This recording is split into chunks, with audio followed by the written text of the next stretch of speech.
It was supposed to be just another grind run into yet another dungeon. Nothing special on the radar. Eric, chasing quick cash, signs up as a frontline warrior, another cog in the raid machine. Mages run the game now, and he missed his window, ending up a low-tier swordsman. Fate cuts him a break when a mythic relic drops into his hands, the Eye of Odin. The plan is simple.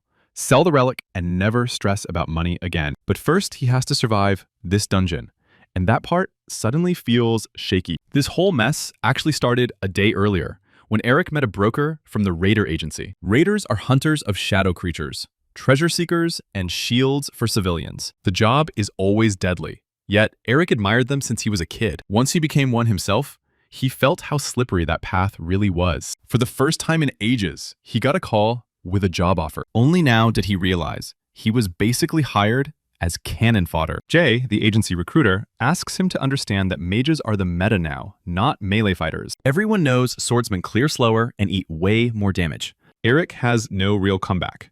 While mages blast safely from the backline, warriors just get wrecked. 10 years ago, it was different, and all he can do now is regret his choice in silence. Back in high school, he passed the Awakened test and entered a Raider Academy like everyone else. His exams showed 97% magic potential. In the end, he still chose martial combat. Back then, mages were seen as dead weight, unable to solo even one monster. Now, everything flipped, and Eric wonders how life would look if he chose magic. Jay reminds him that gigs like this are rare and already have multiple applicants. Eric clenches his fist.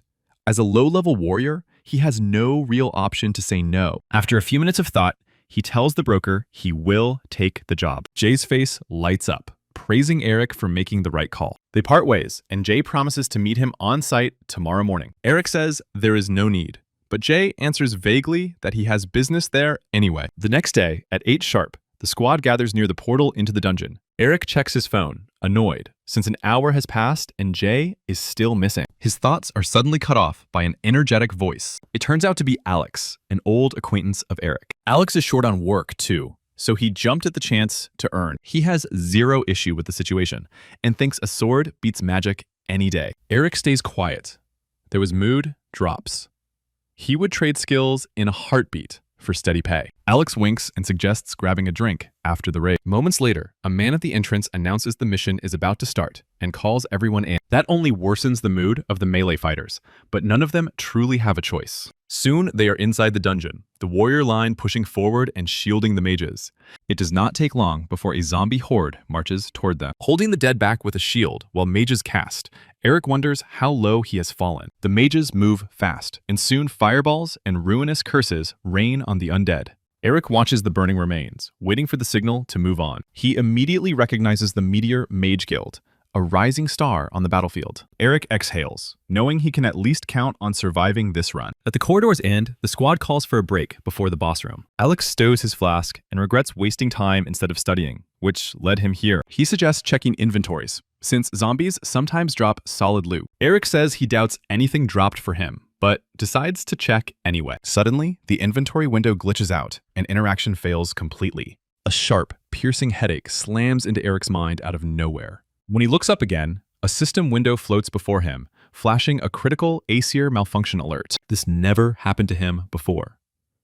Eric stares at the failed reboot notice, frustration burning deep. Suddenly, a whisper brushes his ear, urging him to follow the light. Alex watches him with concern, wondering if anything decent dropped. Eric signals nothing special, yet notices a path of glowing sparks only he can see. The lights drift deeper into the ancient ruins, pulling him forward. Eric signals he will be back soon and decides to trail the lights alone. Beneath the rubble, a narrow gap slowly opens into a hidden tunnel. He keeps checking the system window, but the same error message keeps looping. The system is called Aesir, named after the Norse gods like Odin and Thor. 20 years ago, a colossal tree rose from the ocean, blotting out the sky for 9 days. Some called it a sign of doom. Others saw it as divine blessing. In truth, that tree was Yggdrasil itself. After the 9th day, hell broke loose as portals spawned monsters worldwide.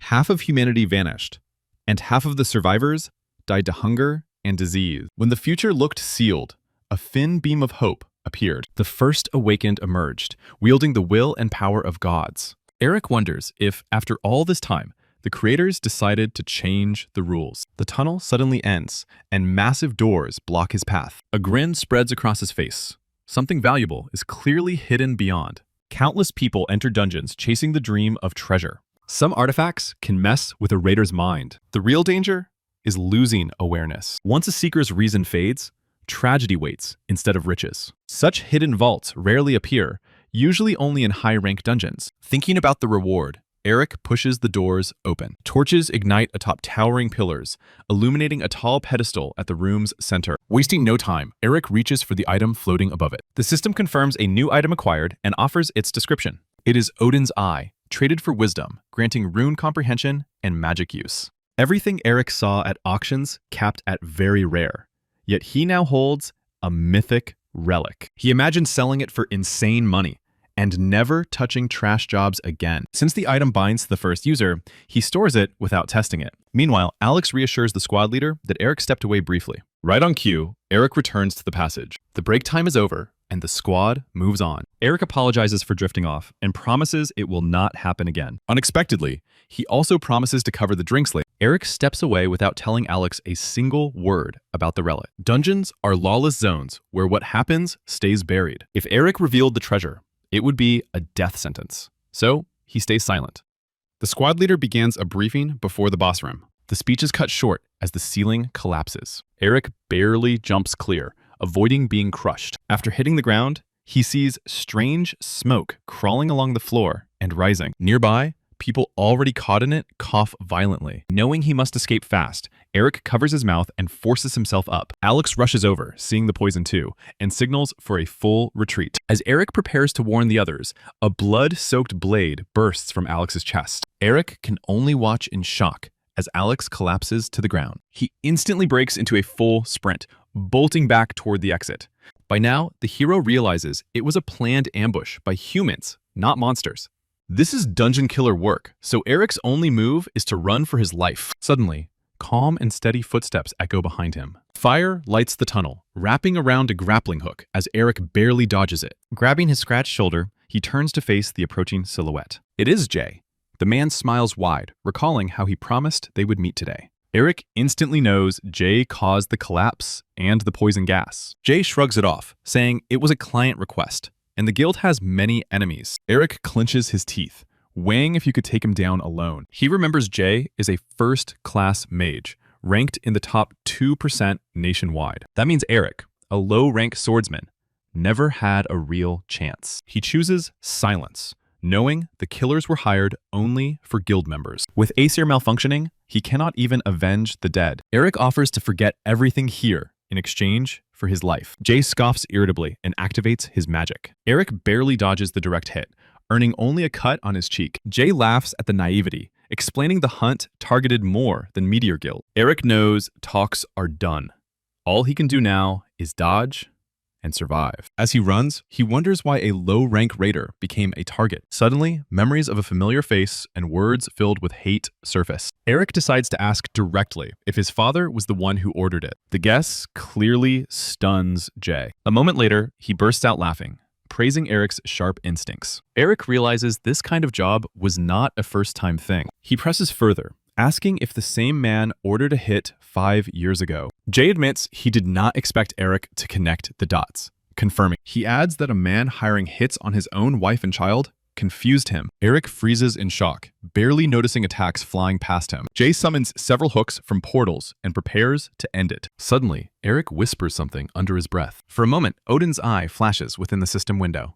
Jay smirks and urges him to repeat it louder as a massive surge erupts. Stunned, he stares at Eric, now the source of that power. Jay realizes the hero is growing stronger by the second and decides to finish fast. The smile vanishes as he summons another hook to strike. The hook rushes toward Eric, who does not even try to flee. When it gets too close, raging magic around Eric erases it to dust. Confusion twists Jay's face. At that same moment, Eric snaps out of shock. 2 system notices float before him, stating Odin's Eye is equipped and bound. Eric exhales in disappointment, realizing he can no longer sell it. Jay's scream cuts the silence as he feels his magic vanish. Eric vows to end him as painlessly as possible. In the next instant, Jay's own grappling hooks turn toward him. Jay staggers back in disbelief. That spell took him 7 years to master, yet Eric is just low rank. Moments later, the hooks surge at Jay, who barely escapes. Even now, he refuses to surrender and strikes back at Eric. The system announces activation of a universal source,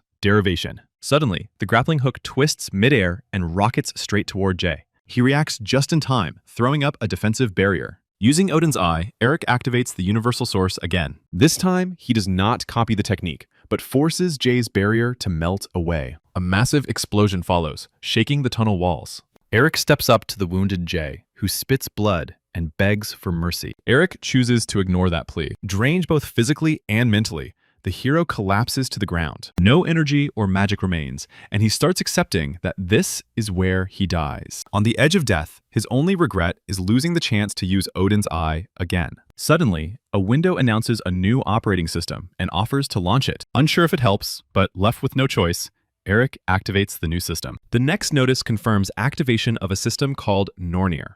Eric feels his consciousness slowly slipping away. When he opens his eyes again, he sees 3 blindfolded girls before him. They speak in an unknown tongue, and he cannot answer them. He can only reach his hand forward when one of them asks for it. In the next instant, Eric wakes in a bright room, gasping for air. The system reports time has rewound to the moment the user desired most. Remembering all the horrors, Eric cannot tell if it was real or a dream. Suddenly, he hears a door opening. Not trusting his luck, he rushes toward the entrance. Holding his mother tight, he decides that even if this is a dream, he never wants to wake. The next day, a system notice wakes him, stating his health recovered by 20%. In disbelief, he looks around, confirming he is still in his old home. The system also gives a quest to restore health to 80%. Living through Monster Wars and the Aesir system taught Eric to adapt fast. By chance, Nornir sent him 11 years back, to his high school days. Eric grabs a calendar and sees the upcoming Malaise Academy application dates. He crosses out the note about becoming a frontline warrior. With a second chance in hand, he will become a mage. At breakfast, he sniffles, missing this calm atmosphere deeply. His behavior clearly worries his mother. She decides to ask directly what troubles him. Eric smiles, saying it was just a nightmare, but adds he has news. Eliza braces herself for any choice, even if he quit the academy. Instead, he says he will apply for a different specialization. This shocks her, since Eric always aimed to be a warrior. As a caring mother, she says he should choose freely if it is well thought out. Her only request is to chase passion, not money. A few days pass, and the system confirms the health quest is complete. As a reward, Eric receives an empty card for acquiring new skills. Along with the new system, he also holds knowledge of the future and hidden treasures. The only obstacle is his lack of magic skills after training as a warrior. He can fix that with the empty card, but must choose carefully. Eric knows the system will not hand out cards freely, so each one matters. Right now, most people look down on mages. That attitude flips completely when it comes to healers. Healers are valued not only in dungeons, but also in medicine. This path would spare Eric from contempt, but long-term, it makes little sense. Eric knows he will face Jay in battle again, and healing skills will not save him there. Suddenly, a message hits his phone, and he lifts it to check the sender. Memories of a childhood friend instantly surface in his mind. They once planned to enter the academy together. Then, the unthinkable happened, and she died right in his arms. Now Eric has a chance to fix things, reading her texts and seeing she is still the same. Paula invites him to a lecture by Saint Dalia, the strongest sorceress in the country. Eric replies that he will be there soon. Eliza asks her son not to stay out late as he rushes for the door. The moment he meets Paula, she grabs his hand and drags him down the street. Eric teases that she pulled him along because she is scared of getting lost. She blushes, denies it, yet does not let go. She also reminds him that only thanks to her, he can hear Dalia speak. Eric admits she is right, planning to copy the saint's ability. They take their seats and wait for Dalia's appearance. The woman is famous not only at home,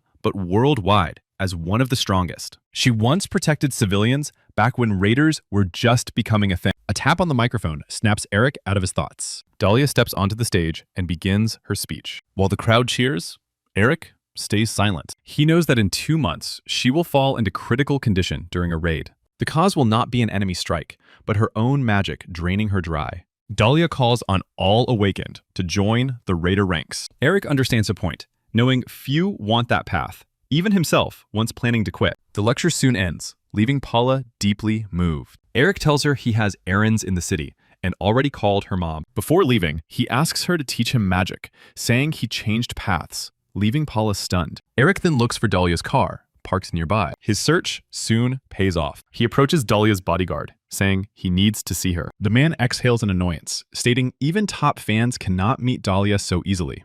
Eric presses on with a smile, claiming he knows about her incurable illness. The guard looks shocked as Eric adds that he can heal her. Enraged, the man grabs Eric by the collar, demanding answers. Suddenly, the car window lowers, and Dalia asks him not to chase the boy away yet. She asks if Eric can stand by his words, and he answers that otherwise, he would not be here. Dalia knows lies would be easy to expose, so she trusts him. Smiling, she suggests going somewhere quiet to talk. Soon, they sit in a sealed office, and Eric takes a chair. Dalia gets straight to the point, asking how he knows about her condition. Eric says he cannot explain, since revealing the truth would stop him from curing her. She chuckles at his confidence, yet agrees to play by his rules. Eric explains that to heal her, he must copy her skill, sacrifice. The bodyguard snaps again, calling it nonsense, since that skill cannot be copied. Dalia wields a special tier ability, passed by bloodline or chosen successive. Unlike normal skills with formulas, special ones have none. Such powers are usually monopolized, but Eric has a shot at breaking that rule. He asks everyone to stay calm, saying he would not claim what he cannot do.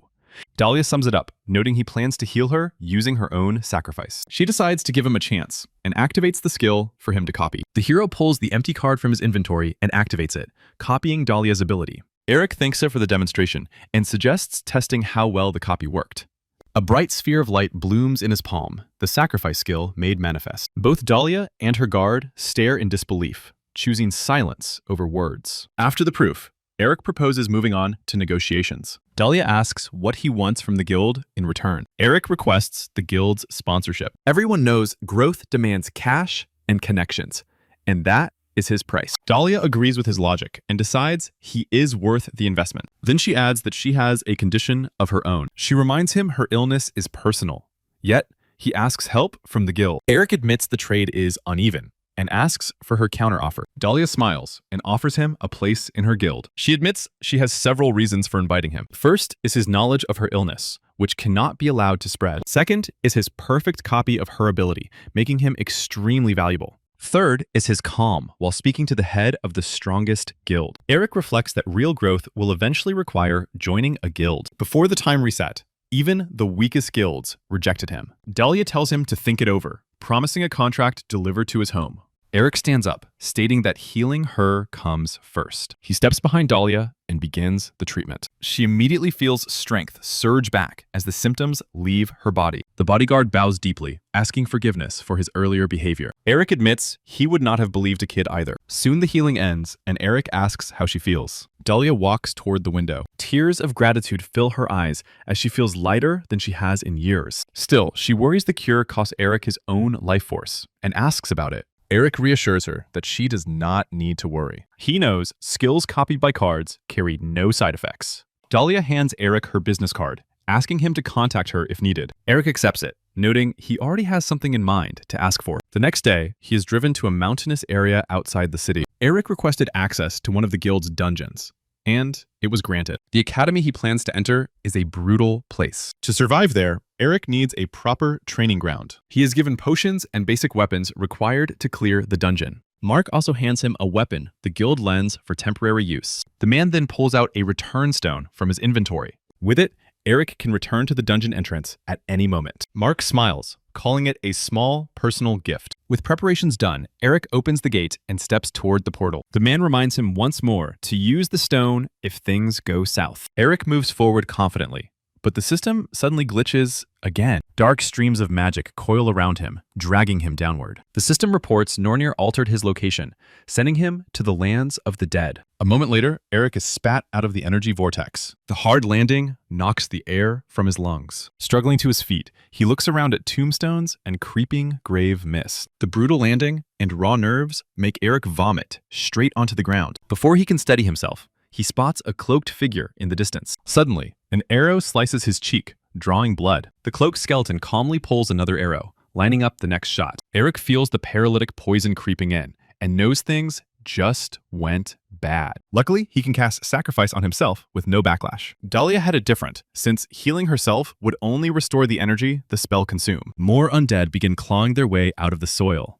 The archer looses another arrow. This time, Eric is ready. He smirks and snaps it in his hand, stunned by the absurdity. 4 spirits hover above him, backed by an archer and a draugr. Eric chuckles, impressed by how well built this squad is. Fighting them barehanded would be rough, but he brought a staff. He channels magic, charging the weapon for battle. The system informs him he is in Helheim, a brutal dungeon for rookies. On the flip side, this is the perfect place to test his new skill. The trick is that casting Sacrifice on the dead turns it into an attack. Another arrow flies, but Eric deflects it with the staff in time. At the same moment, a draugr swordsman charges him. Eric strikes with the staff, smashing under the corpse's ribs. The impact hurls the enemy backward. Ghosts rush in next, sides raised high. Right now, Eric has 0 real mage combat training. He still activates the grappling hook, striking at the ghosts around him. Clearing them out, he leaps straight for the archer. He swings the staff, then hears wood crack. His face pales as he looks at the only weapon he was given. The remaining enemies close in, surrounding him. This time, he truly has no option but sacrifice. Since the foes are undead, the healing spell flips into pure offense. Silence falls over the battlefield. After leveling up, the system restores his core stats.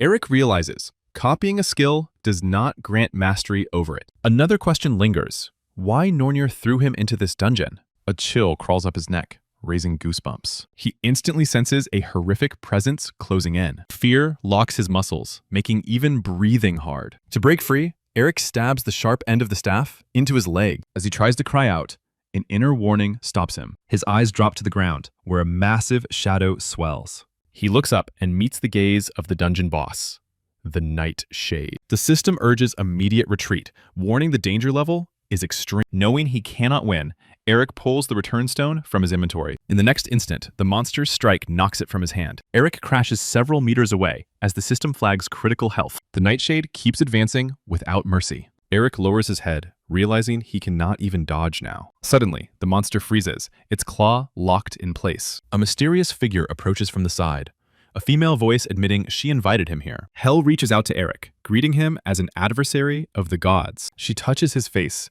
stunned that Loki chose an ordinary kid for such a role. Hel admits his magic feels decent, yet far from enough to beat the gods. Eric barely clings to consciousness, knowing quitting now is not an option. Hel confesses she likes the stubborn fire burning in his eyes. Letting go, she says with regret that he is too weak, with Ragnarok closing in. She grips his neck, demanding he grow stronger, fast, or she will kill him herself. Hel calls him an important pawn and decides he deserves a chance. She orders him to become strong enough to defeat the Nightshade. Suddenly, the system announces Eric has received the first main quest. Hel gives him 2 months, warning failure will end with his death. Dark energy streams coil around Eric once again. As a farewell, Hel wishes him luck and vows to pray for his success. When Eric opens his eyes, familiar trees and bright sunlight surround him. He instantly realizes he is back at the dungeon entrance. His wounds vanish completely, as if they never existed. The system confirms everything that happened was real. Eric exhales, overwhelmed by how tangled it all feels. One thing is certain. He must become stronger. Beating the Nightshade will be brutal, but having a clear goal feels right. First, he needs to learn mage combat basics and contacts the guild head. Unexpectedly, Dalia messages him herself, asking to meet about the contract. Eric agrees to meet tomorrow, adding that he has something to propose. The next day, he enters the guild hall, scanning everyone around. He is escorted to a training room to meet Dalia. Eric assumes they reviewed his profile, including his magic success rate. Entering the room, the guild leader greets him and thanks him for coming. Dalia jumps straight to business, offering the contract, which Eric finds generous. Such deals are usually reserved for first-class raiders, favoring them heavily. Still, Eric has one condition he wants to add. Dalia encourages him to speak freely. Eric explains it has not even been a month since he chose magic over swords. He asks Dalia to personally teach him magic. To his surprise, she agrees, curious about his potential. First, however, she wants to test his talent. Eric expected this, knowing she would not waste time on mediocrity. Dalia snaps her fingers, and a mana cube appears behind her. His entrance exam is to overcome this cube. Eric is stunned, since only 7% of mages can clear it.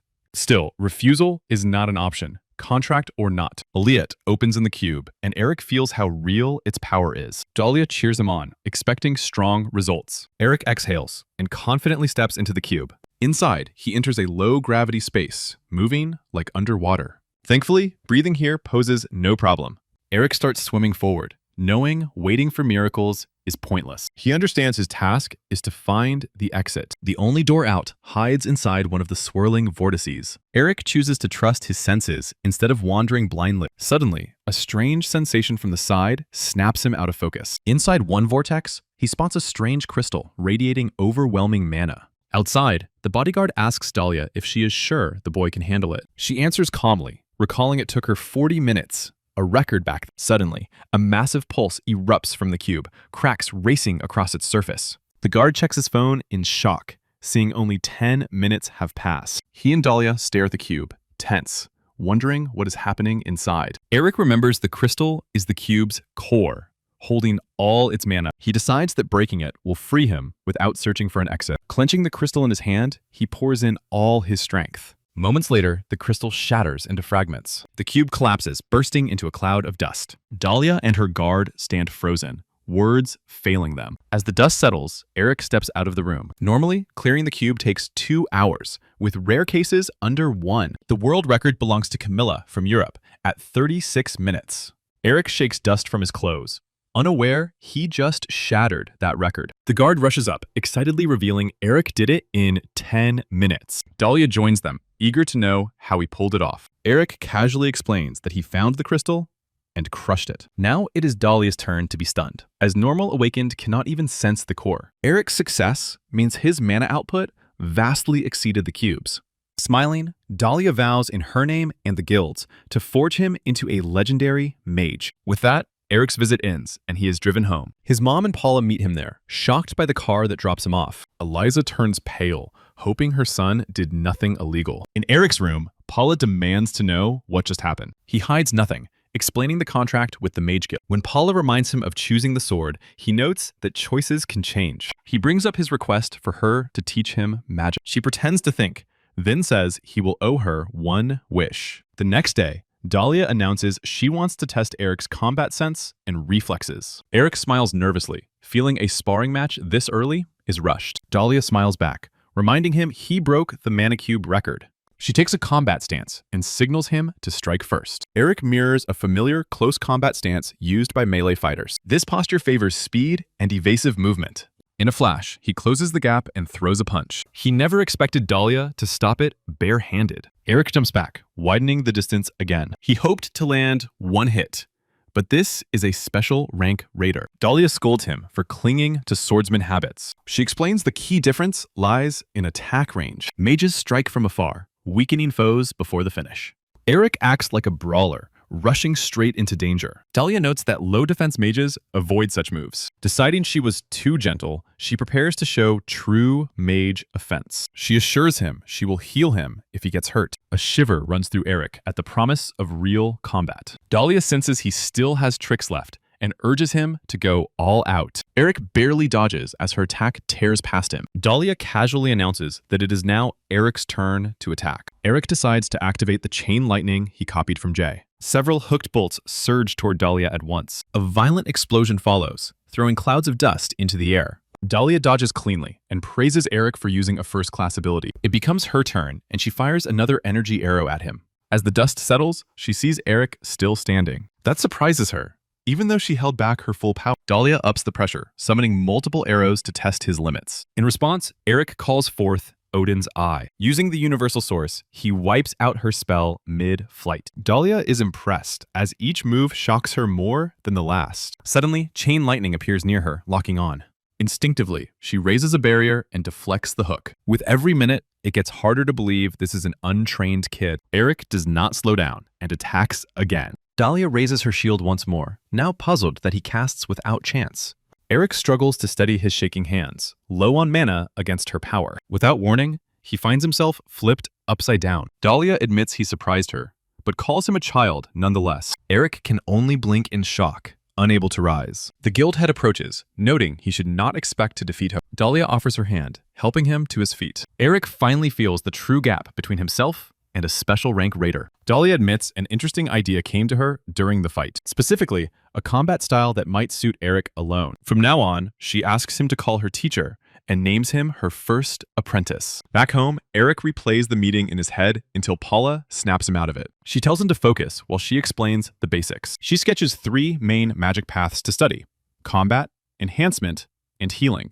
Eric is impressed by her pencil skill. She also worries about how fast he switched paths and progressed. Spells that take others months or years took him days. Eric shrugs, blaming his high magic success rate. He does not mention that his life is on the line. Paula agrees, but advises him not to abandon his swordsman training skills. Eric decides to focus on that, aiming to be more efficient. Suddenly, an old interview with a scientist resurfaces in his mind. The bespectacled man smiled, speaking of a discovery meant to help all raiders. Eric realizes that invention could push him to the next level. The mana-boosting pill was designed to raise mana instantly. All mages respected and guarded the knowledge of how to make it. Sadly, Eric only remembers the basics. He runs a hand through his hair in frustration after ruining 3 batches. He recalls the brew should turn white after the first stage. With no one to ask, he crouches down and sighs in exhaustion. This year, no one knows about the magic pill since it appears in 5 years.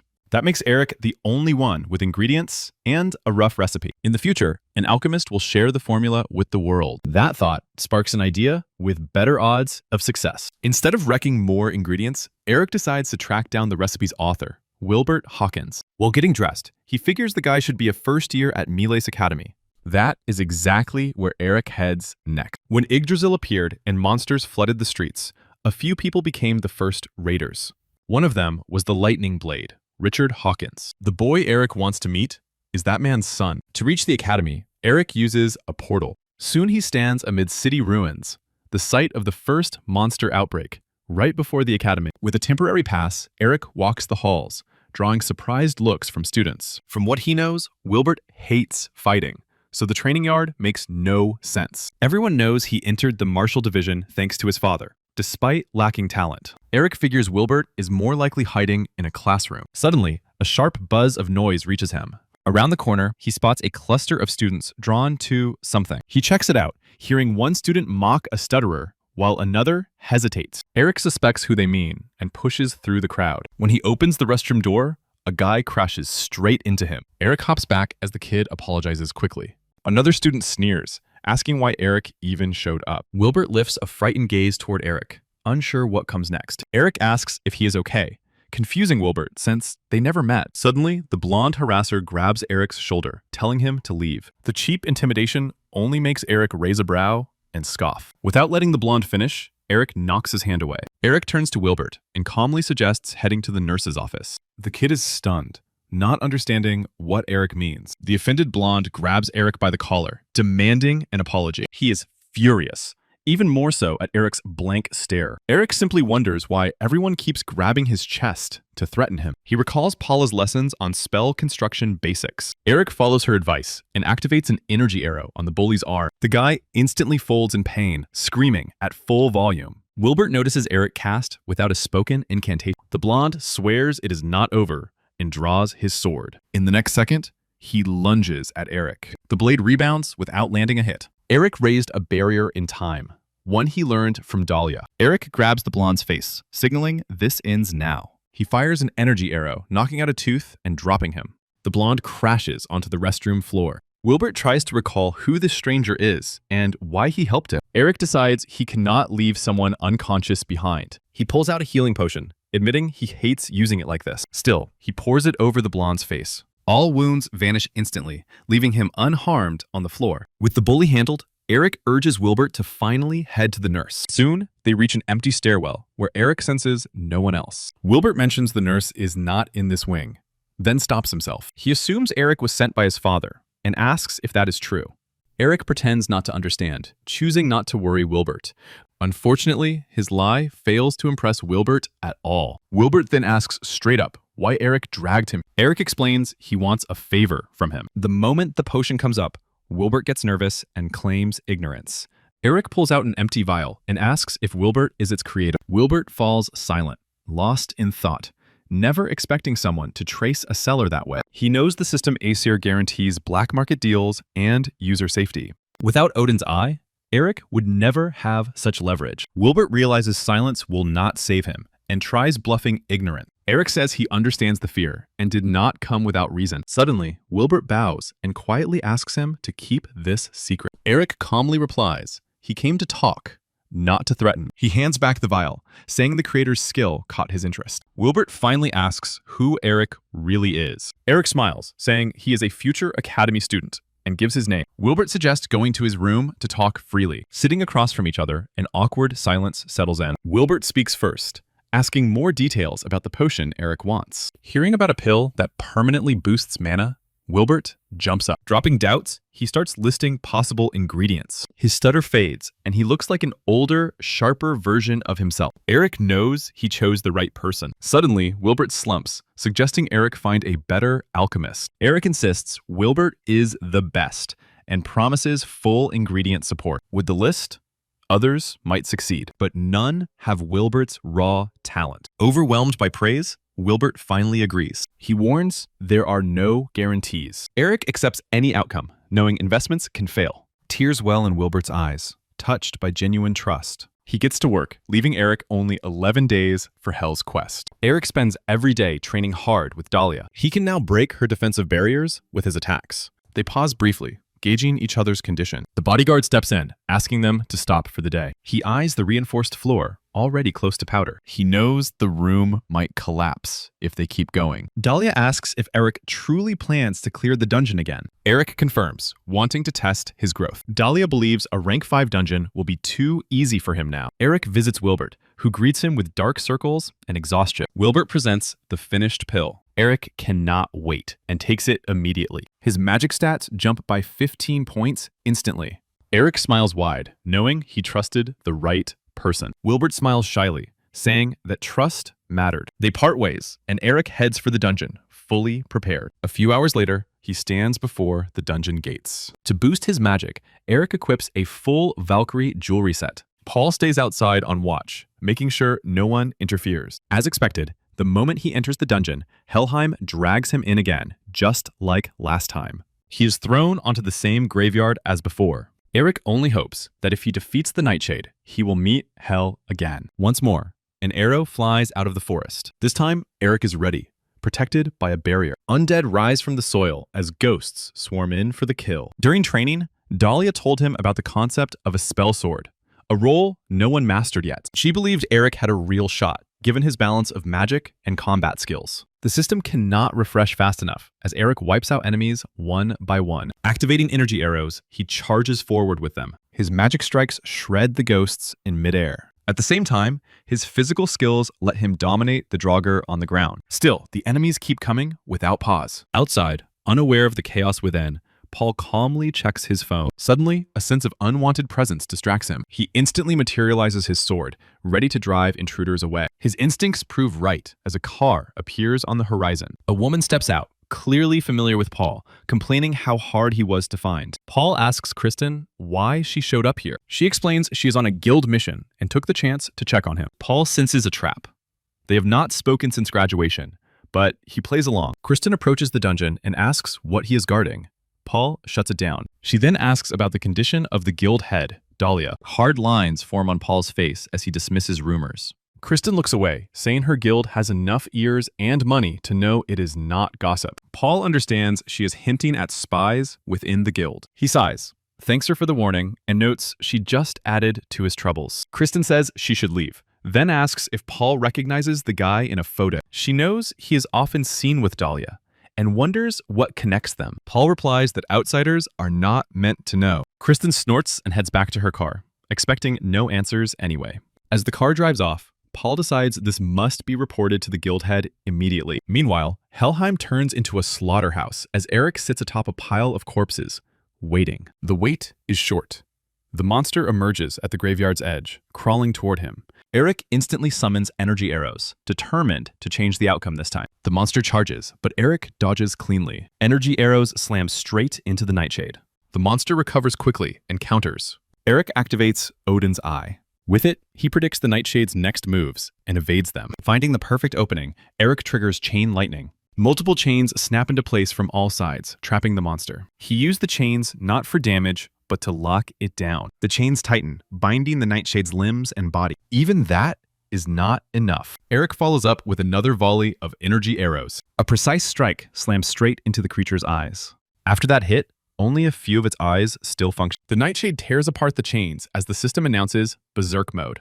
At the same time, an unknown message appears near Eric, impossible to decipher. Looking closer, he reads the words Death Stigma burned into the air. The system warns he has 10 minutes to kill the monster or die. Eric tries to erase the curse with the universal source, but it instantly regenerates. He tries again and again, yet nothing changes. Eric realizes this burden was placed on him by Hell. With 9.5 minutes left, he stops wasting time and charges in. Suddenly, the Nightshade starts running away, as if mocking him.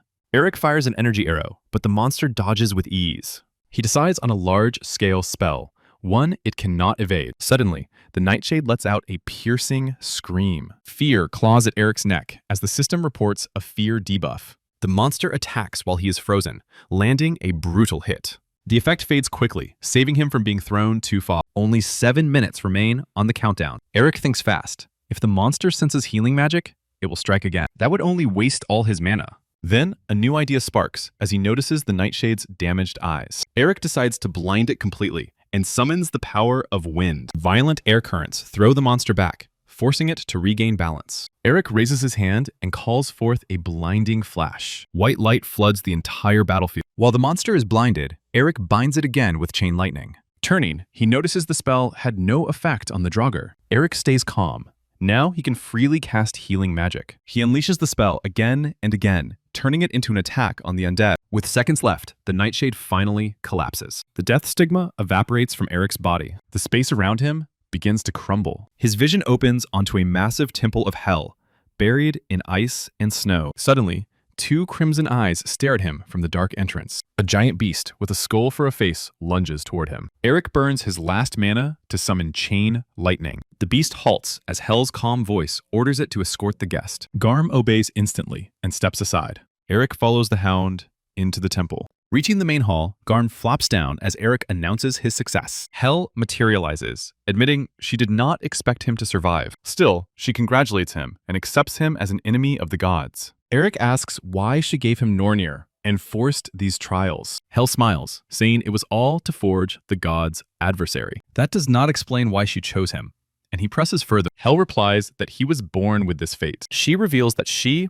Loki, and others expect Eric to kill Odin. Hell admits he may feel deceived and trapped by fate. She asks him to remember the end was started by the world itself, not the gods. Familiar streams of magic wrap around Eric's body. He asks her to wait, still full of questions. Hell only tells him to grow stronger and awaits their next meeting.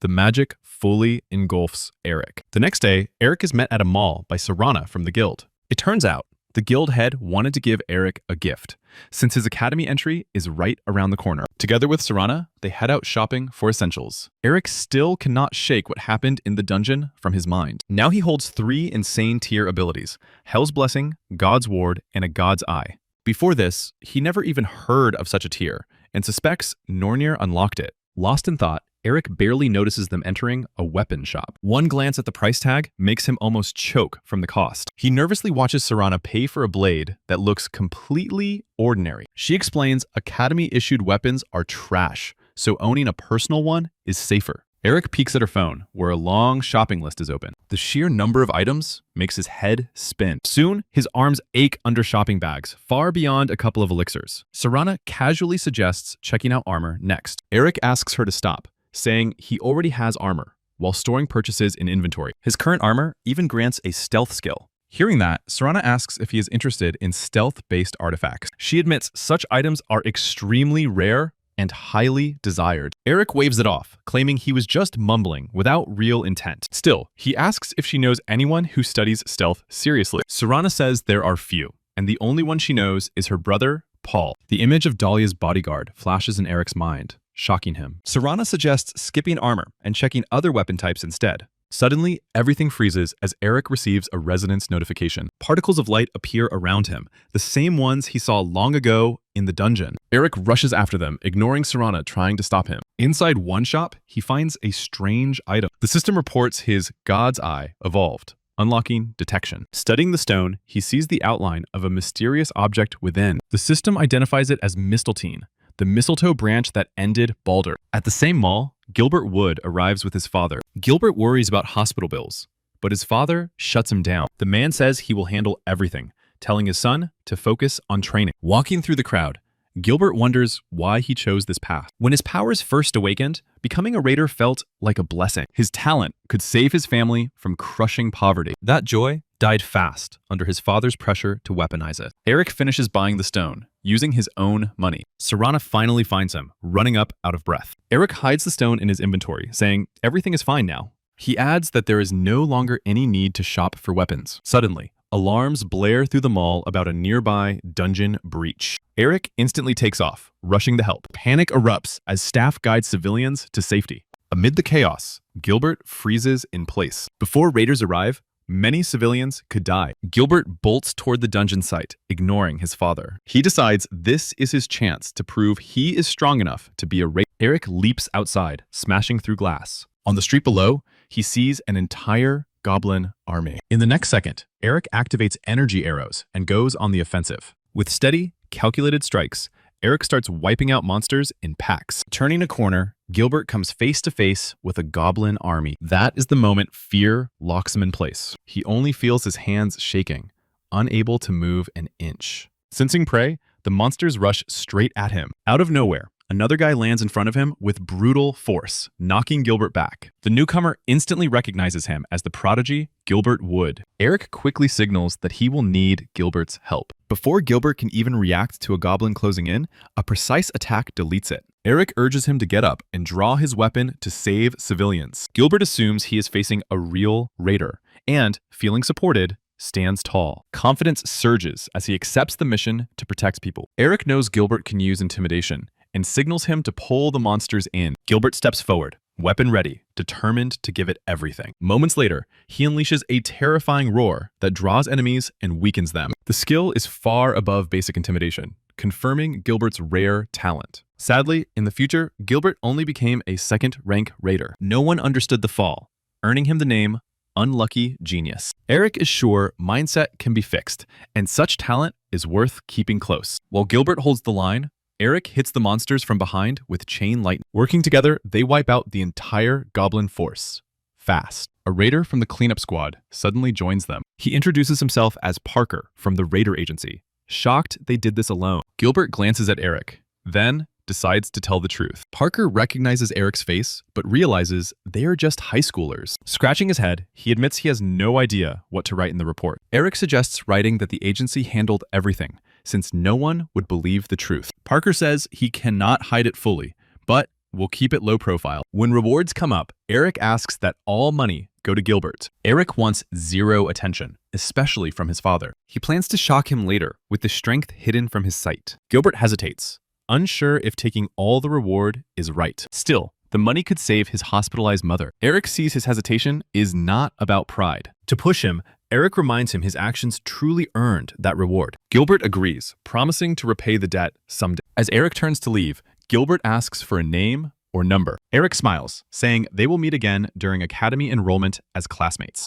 The revelation stuns Gilbert, who thought Eric was a full raider. Enrollment day arrives, and Eric comes with Paula. People excitedly whisper about the genius Gilbert nearby. Eric also notices another dark horse, Nadine Lloyd. He considers recruiting her as well. For now, he feels no rush, surrounded by powerful connections. Chairman Bert Cruz steps onto the stage. He welcomes everyone to the enrollment ceremony. Eric glares at him, finally recalling the face tied to future tragedy. A memory surfaces where Paula dies before ever entering the academy. Eric urges her to stay sharp, knowing anything can happen today. She smiles back, confident she can handle whatever comes. Eric remembers Paula ranked among the top 3 mages at entry and decides she will not die this time. Bert Cruz wraps up his speech and signals the start. Excitement twists his face as he announces a special event held at every enrollment. He explains a game where seniors and rookies steal name tags in a sealed zone. Suddenly, magic circles ignite beneath the students' feet. Paula panics, never expecting this to happen. She stumbles, and Eric lunges to catch her, knowing splitting up is dangerous. Paula comes to inside the isolated space. Eric looks around and spots Nadine nearby. Isolated zones are known for letting the creator control physics and laws completely. Eric knows this is no place to relax, especially with Nadine close. Bert Cruz's voice cuts in again. He announces that only third-rank skills or lower can be used here. He explains the scoring system for stolen name tags. He urges them to value points, since they act as academy currency. Eric realizes all his learned spells are sealed. He also notes that Cruz said nothing about special abilities. Bert Cruz adds that attack power is reduced many times over for safety. Eric exhales, knowing that is a blatant lie. Eric signals Paula that they need to move and find shelter for the next 3 days. Paula suggests bringing Nadine along, since she is also a mage. She believes mages are safer together than alone. Eric is surprised by how clear-headed she is under pressure. Still, Nadine worries him, feeling hard to control. He only knows her from news, where she once snapped and killed many people. Eric warns Paula to stay cautious, as betrayal can come fast. Paula, watching Nadine, sees the same look Eric had when they first met. She approaches Nadine, despite Eric trying to stop her. Paula warmly invites Nadine to join them, believing unity means safety. Nadine looks upward, sensing trouble, saying something bigger is coming. Suddenly, 2 senior students land a few meters away. The guy is thrilled, happy to jump 3 rookies at once. The blonde girl is confused, sensing only 2 targets. Eric alarms her, since she feels no energy from him at all. Paula urges Eric to run, but he knows it will not work. The blonde has a unique skill to sense any target within 300 kilometers. The senior cannot wait to crush these weaklings and move on. He draws his sword and charges. He swings at Eric, but Eric dodges smoothly. Eric admits he almost missed being attacked by swords. The senior assumes the mage rookie got lucky and attacks again. Eric evades just as easily. The next strike is stopped with Eric's bare hand. Eric notes he is impressed the senior even entered the academy with such skill. Clenching his fingers, he crushes the sword into shards. Eric offers a clean trade, name tags for their safety. The senior cannot believe a rookie beat him. Wasting time in shock, he gets punched straight in the face. The blow sends him flying into his partner. The system announces the first player elimination. The blonde girl panics at the sudden turn and demands to know who they really are. Eric ignores her and signals Paula to accept the team invite he already sent. Paula draws her weapon, wondering when her friend got this strong. Nadine also pulls out her wand, just in case. The blonde decides to drop at least one of the trio before escaping. Inside, she curses her partner for making things way harder than needed. Paula casts a barrier in time, stopping the blade cold. The blonde abandons the ambush plan and goes for a clean escape. A binding spell snaps around her, yanking her back. With no exit, she hurls her blades at the enemy. They clang uselessly off Paula's barrier. Paula could win easily, but Eric chooses to speed things up. Nadine beats him to it, activating her unique skill, Sword of Alfheim. Several blades pierce the blonde before she can throw again. The system announces another elimination. The points split evenly between the girls. Nadine carefully checks if she interfered, but Paula thanks her calmly. At night, the forest near their shelter fills with steps and rustling. Hunters found their trail. Senior students confirm the trio headed straight for the hideout. The hunt lasts 3 days, and they know hiding the whole time is impossible. As they search for fresh traces, Paula watches them silently. Catching the timing, she strikes one hunter. His body fades as the system confirms elimination. His partner spots Paula fleeing through the trees. Moments later, a full group of seniors is on her tail. They have no idea the hunters are being led into a trap. Paula dashes past a tree with mushrooms at its roots. The system instantly warns her of a dangerous organism nearby. Luring them in, she boosts herself with wind acceleration and widens the gap. The seniors grow uneasy, reading the system warnings. One suggests stopping, saying the area ahead is lethal. Their leader snaps back, reminding them one of theirs was killed and bans retreat. He leaves one man behind as backup. The rest are ordered forward. He knows it is a trap, but cannot stand being looked down on. Soon they catch up to Paula in a clearing. Hearing them close in, she turns cautiously. The hunters taunt her to keep running. Paula steadies herself, declaring they are already dead, and calls the leader out. The seniors draw weapons and rush her, telling her to cut the arrogance. At the right moment, Paula detonates a nearby mushroom, launching spore. It is too late. Everything within 50 meters is paralyzed. Paula suddenly casts swap and begins to fade away. The next instant, Eric's foot slams into the leader's face, replacing her. Now it is his turn to fight. The blow sends the senior flying several meters back. Paralyzed, the guy mocks Eric, saying the spores will hit him too. He mentions a lookout outside the spore zone, met only by Eric's cold stare. Eric states calmly, that man will never make it here. At that moment, a crash and a scream echo through the forest. The guard they left behind is pinned to the ground by Nadine's swords. The senior grits his teeth in pure frustration. He rages that they are all paralyzed and he will recover faster than Eric. Unexpectedly, Eric steps forward, warning him not to jump to conclusion. The guy turns pale instantly, stammering that this cannot be happening. Eric agrees it should not, but suggests discussing it with the gods who decided otherwise. A few clean strikes are enough to knock the senior out of the hunt. Eric throws a sharp, eager glance at the remaining enemies and moves toward them. Meanwhile, Nadine gives Paula ash tree sap. Paula complains about the bitter taste, but the paralysis slowly fades. Nadine suggests moving out to regroup with Eric. Eric waits at the marked spot, leaning against a tree. He smiles as the girls reach him, praising their precise execution of the plan. Before the ceremony, he visited Wilbert for advice on paralysis mushroom. Wilbert told him about an effective antidote, ash sap, common in this area. After the clash, the trio returns to the shelter. There, Eric starts brewing a health restoration potion. He recalls Wilbert's despair during dozens of failed attempts back in training. Nadine is impressed by Eric's knowledge, feeling he seems 10 years older than his age. Eric flinches at her insight, pretending not to get what she means. Paula suddenly suggests cooking something so they have strength for tomorrow. She asks for space by the fire, but Eric urges her to relax and eat berries instead. He remembers tasting her cooking once, and it ended badly, though he is no better. Nadine offers her own cooking skills instead. Eric is surprised by her enthusiasm, as she explains she cooked daily with her grandmother. She ties up her hair and gets to work. Eric reflects on how little he truly knows about Nadine. Soon the meal is ready, stunning them with its flavor. Paula rushes to hug Nadine in gratitude, glad they will not live on berries anymore. Meanwhile, in the observation room, Bert Cruz receives the success rankings. Everyone is unsettled, seeing genius Gilbert Wood only in 4th place, with mages leading. Bert asks to replay the footage from the paralysis mushroom zone. He rewatches it several times, convinced this is no ordinary mage. Eric's top-ranked profile is brought in, though the assistant doubts its accuracy. Bert sees the warrior listed with 97% magic compatibility. A predatory smile spreads across his face as he barely holds back laughter. He decides to personally verify how talented the boy truly is. His assistant promises to prepare everything as Gilbert's face appears on the screen. Meanwhile, the heroes continue hunting senior students. Paula is ecstatic as her points surpass 1 million. She also wonders why they keep moving farther from the shelter. Eric explains the seniors are now afraid to come closer. Nadine agrees, noting that staying put will not secure dominance. As they prepare to move on, a strange flash lights up the forest. Someone is coming. A massive surge of energy tears through the ground from between the trees. The trio dodges just in time, knowing they cannot ignore this. Suddenly, the system tells Eric the isolation limits are lifted. Nadine instantly realizes who launched that attack. Eric focuses and admits he never expected their next meeting like this. Gilbert steps out of the forest, head lowered, offering no response to Eric. Eric instantly senses something is wrong.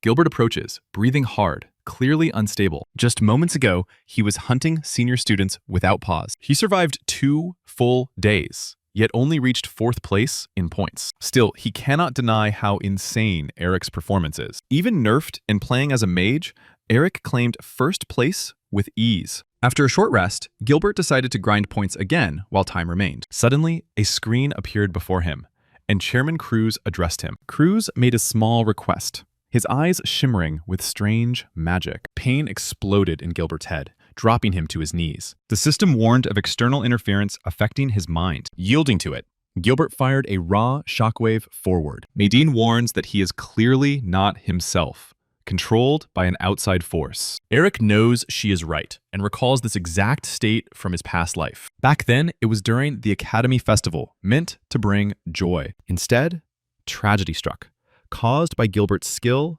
indoctrination. When exposed and near arrest, Gilbert staged chaos and vanished. Eric remembers that day clearly because Paula died saving him. Eric decides his top priority is snapping Gilbert back to reality. Gilbert steps forward, drawing his sword, ready to strike. A system alert announces the start of a new quest. Eric must save a cadet under control to earn a blank card. Eric sizes up weak points as Paula rushes to help. He stops her, ordering her and Nadine to leave and hunt seniors instead. Paula freezes, stunned by his decision. She reminds him this is the strongest genius, impossible to beat. Unexpectedly, Nadine backs Eric's call. Outvoted, Paula has no choice but to retreat. She grabs Nadine by the hood and bolts into the forest, hoping Eric follows. Eric smirks, thinking this will not take long. Gilbert activates Martial Ascendance, a first-rank skill. Sword raised, he charges Eric head-on. Eric dodges, noting Gilbert is far stronger than days ago. He leaps back off Gilbert's shield to gain distance. The moment he lands, Eric triggers Wind Boost. The burst sends him streaking past Gilbert. He strikes from behind, but Gobert dodges instantly. Eric notes Gilbert's body reacted before his mind caught up. That innate combat instinct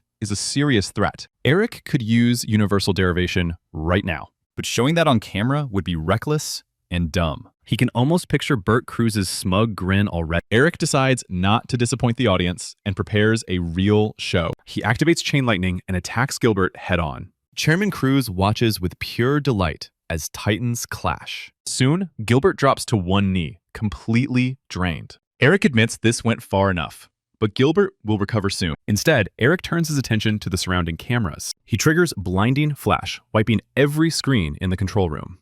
Bert Cruz desperately searches for a working feed, finding none. Forcing a friendly smile, he orders the cadet brought to him after the hunt ends. Eric walks up to Gilbert and activates Universal Derivation, cutting off the mind control. Gilbert lifts his head, lost and confused, while Eric checks his condition with a calm smile. Gilbert tries to say he is fine, but delayed pain from a forgotten battle crashes into him. Eric explains that Gilbert attacked out of nowhere, leaving no choice but to strike back. Gilbert cannot grasp why he would do that, and Eric tells him about mental interference. Gilbert recalls the restriction on using high-rank skills during the event. Eric admits uncertainty and suggests a temporary system malfunction. Gilbert realizes it is unlikely any student could wield such power. Carefully, he asks Eric if he suspects who might be behind it. Still smiling, Eric says he has no idea. Rising to his feet, he adds that whoever did it must hold serious authority. Feeling guilty, Gilbert asks for forgiveness for the attack. Eric tells him not to worry and prepares to leave. Suddenly, Gilbert hands over his name patch. Eric reminds him that giving it up removes him from the hunt. Gilbert insists he lost fairly, so the patch belongs to Eric. He adds that his points total is already more than enough. As he vanishes, he vows to win next time. Soon, the hunt ends and students return to the academy. Most are completely drained after the ordeal. Checking the board, Eric decides 1.5 million points is a solid start. Paula fumes that he shows zero excitement despite breaking a record. Nadine regrets they lacked just one more hour to earn another 100 points. Eric explains that 1 point equals 10 real dollars, freezing Paula in shock. She grabs Nadine's hands and starts dancing, realizing how rich they are. Eric can only hide his face, dodging jealous and judgmental stares. Suddenly, an adult instructor appears and heads straight for them. He introduces himself as Instructor Fletcher and asks them to come talk. Eric immediately asks if this is about what happened during the event. The instructor nods. Eric walks past him, already knowing the destination is the chairman's office. Inside, Eric drops onto the couch, annoyed to find the chairman absent. Paula and Nadine, unsure what changed, sit beside him. Bert Cruz soon enters, thanking them for waiting. The girls stand and introduce themselves. Unlike Eric, the chairman smiles warmly and says he is impressed. Eric cuts him off, noting that keeping people waiting is rude. Everyone turns to Eric with uneasy looks. Behind his smile, Bert begins to boil with irritation. He apologizes again, claiming he needed time to prepare. He first congratulates the top-ranking students for breaking records. Unimpressed, Eric urges him to get to the point. Bert agrees and announces rewards for such talented students. He offers free dorm housing, priority access, and retake privileges. A contract is presented as a unique partnership opportunity. Without even reading it, Eric refuses. Bert's face twists as Eric says they can earn those perks in a month. To be precise, Eric reads the contract to recall its terms. It states they must give 30% of their earnings to the academy. Eric drops the contract on the table, saying this is not a reward, but a cash grab. Bert lowers his head, admitting no one can be forced to sign, and decides not to push. He advises them to think carefully before locking in a final choice. As expected, Paula and Nadine side with Eric and refuse as well. Bert says he regrets it, claiming those were the best terms he could offer. Suddenly, he fixes Eric with a tense stare and urges him to reconsider. Eric feels the pressure of a skill, but Hell's blessing shields his mind. He flips the moment, trading a blank card to gain indoctrination himself. Bert clearly did not expect Eric to still refuse after that interference. Eric rises from the couch, stating it is time to go. Every academy student is assigned a dorm room by default. Eric drops onto his bed, exhausted, yet the air feels heavy and wrong. In the morning, mage students gather for the first lesson in a strange hall. Eric, Paula, and Nadine are among them. They are greeted by their magic energy instructor, Linda. Eric has never seen her before and feels surprised. He suspects she quit not long after his enrollment in the old timeline. Everyone knows teaching at the academy is brutal work. Those who stay are usually scoundrels like Bert, living off his favors. Linda senses their curiosity about why class is held here. This hall has the capacity to test mana sensitivity in new students. Eric feels the energy, like when he entered the mana cube, but thinner. Linda explains the device is a mana chamber, similar to the cube. Everyone understands students cannot endure full cube pressure yet. The chamber is split into zones with rising mana density. Linda leads them into the first zone. No one struggles in the first section. In the second, several students begin to feel unwell. With each zone, fewer students can follow. Only 4 reach the 8th zone, where Paula and one boy strain hard. Only Eric and Nadine step into the 9th zone. The moment Nadine enters, her condition worsens. When Eric rushes to her, she lies and claims she can continue. Despite that, she loses consciousness. Assistants carry her out of the zone. Eric decides to enter the final 10th zone. Linda rushes after him, as even she feels crushed there. Eric turns with a smile, claiming it is heavy for him too. Linda does not believe it, seeing no fatigue, but stays silent. Reuniting with his friends, Eric is relieved they are both safe. Watching Nadine, he realizes she is more than just reckless. Her drive likely hides something deeper. He is certain their bond will change her future. That evening, Dalia calls Eric to ask about the first trial. She admits she wanted to hear it straight from him. He does not surprise her by saying he took first place. She notes he is not in his dorm, confirming his hunt success. Dalia says she is proud, while Eric admits he aimed for second. He mentions Nadine, Paula, and Gilbert as talents worth the guild's eye. He also makes sure to bring up Wilbert. Dalia replies that taking the boy under her wing could spark a guild conflict. She wonders if Wilbert is really worth that kind of risk. Eric's answer is absolute, saying it is totally worth it. He states with confidence that the kid will become a famous alchemist one day. After the talk, Eric says goodbye to Dalia and wishes her a calm night. Suddenly, Paul reports that Melissa has arrived. Kristen enters the office alongside the blonde woman. Melissa approaches Dalia and offers a greeting gesture. Dalia gently refuses and asks to skip pleasantries and get to the point. Accepting that tone, Melissa asks how much the boy named Eric would cost. Dalia's face darkens as she fully grasps the meaning behind the words. She quickly restores a calm smile, answering that some things are not for sale. Melissa admits she expected no agreement and was only being polite. She leaves, promising their paths will cross again soon. The next day, all students are gathered for physical capability testing. Despite his effort, Eric places second, right behind Gilbert. He reminds himself that Gilbert earned the title of martial arts genius for a reason. Instructor Fletcher announces the start of the second physical evaluation. Every future raider must participate, regardless of specialization. This test focuses on evasion skill, analyzed by the system. Fletcher adds that defeating monsters will still grant bonus points. Before the test, students receive odd devices resembling wireless earbuds. These are augmented reality units that make projections feel real. They prevent real injuries while training proper danger response. Fletcher explains the system has 100 levels, but today stops at 10. Teams of 4 are already formed, each entering one at a time. Eric joins a group with 2 warrior girls and 2 mages. He admits, internally, the balance is not bad at all. His thoughts are interrupted by a mage teammate. The guy admits he still cannot believe a mage took first place. He hints that Eric must have special privileges to pull that off. Eric replies that he has no special treatment. Catching the tone, he adds that he is ready to prove himself fairly. Their teammates do not understand the hostility within one squad. Fletcher calls their team onto the field. As they take position, the countdown to battle begins. The first enemy is a skeleton. Jake chooses to keep distance and steps back. Eric decides to do the exact opposite. Even his teammates' warning shouts fail to stop. Jake cannot grasp why a mage charges in so recklessly. Eric activates a physical boost to prove his point. He grabs the skeleton's skull with one hand and rips it free. Slamming it into the wall, he ends the fight instantly. His teammates stare as the skeleton's body fades away. 3 more skeletons spawn right after. Eric handles them the same way, fighting barehanded. The magic weapon skill is rarely used by mages since it boosts only physical damage. Considered useless, it fits Eric perfectly as a spellblade.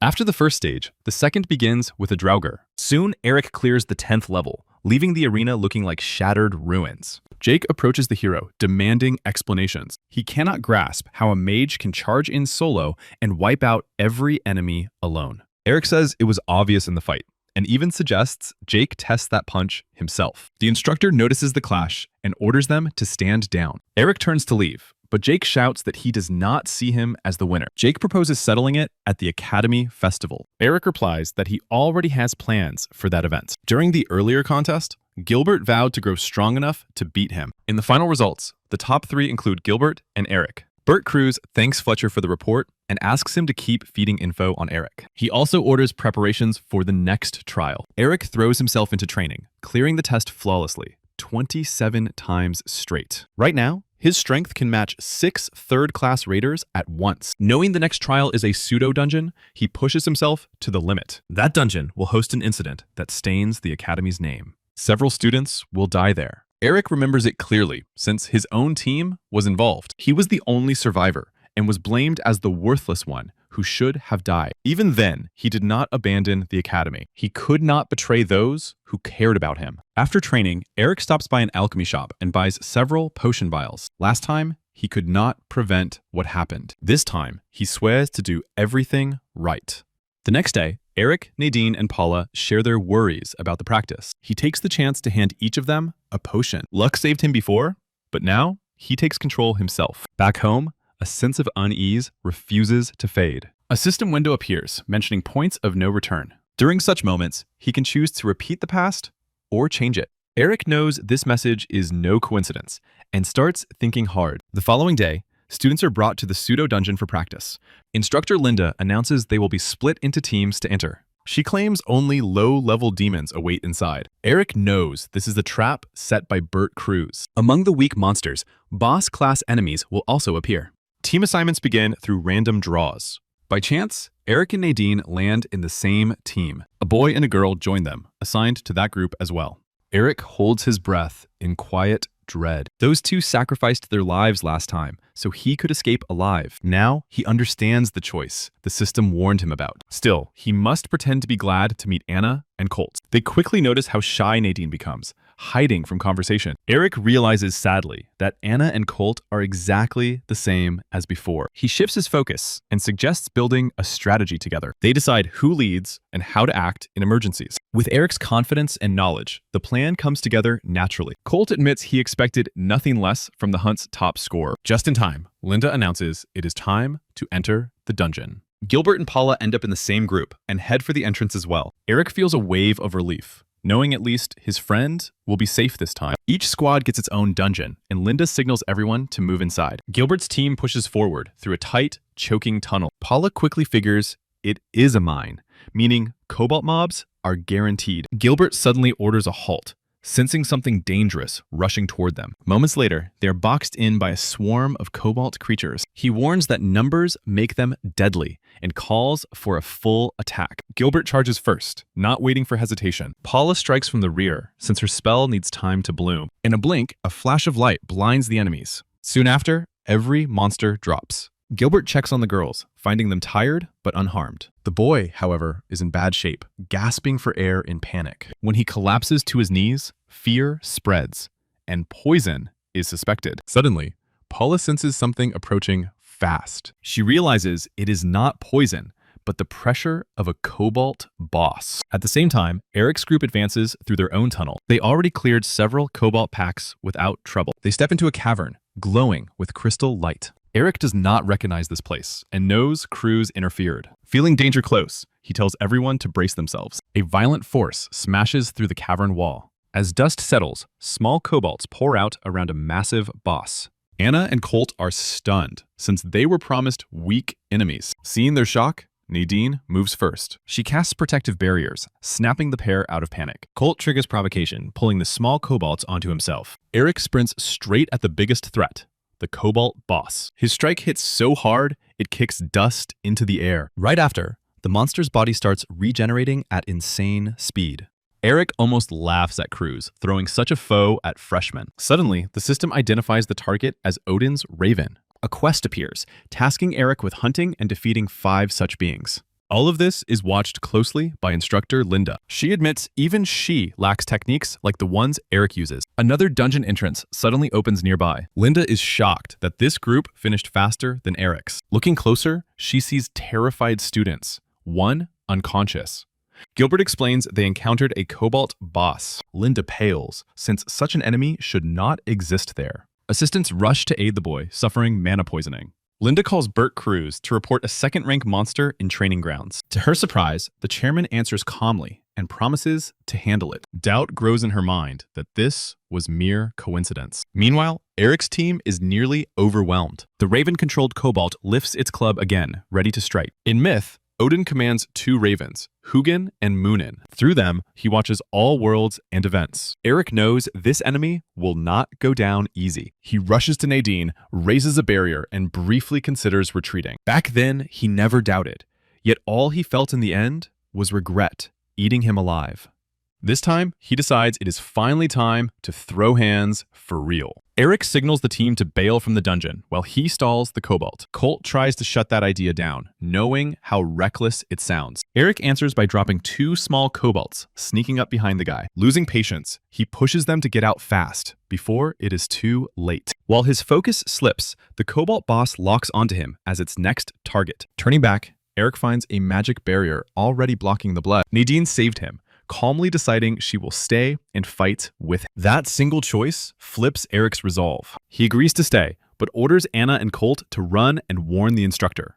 Uneasy about leaving, they still promise to return as fast as possible. Eric and Nadine are left facing small kobolds and the massive boss alone. Nadine takes rearguard, summoning magic blades into the air. One clean strike wipes out a pack of the smaller kobolds. Eric shifts all focus onto the towering Cobalt boss. Closing in, he notices the monster's body melting from inside. That sight forces him to slow his assault. He realizes the body cannot handle the energy forced into it by the controller. Eric equips the mistletoe branch, an item that reveals magic flow. Now he clearly sees the Raven feeding power into the Cobalt. He fires chain lightning to sever that connection for good. Multiple chains rush toward the Cobalt in a storm. One savage swing of the club shatters them instantly. Eric pulls back to gain space and prep another move. He lands beside Nadine and asks her to cover him. She looks drained, yet still pushes herself to comply. Knowing they get one shot, Eric launches chain lightning again. The Cobalt does not wait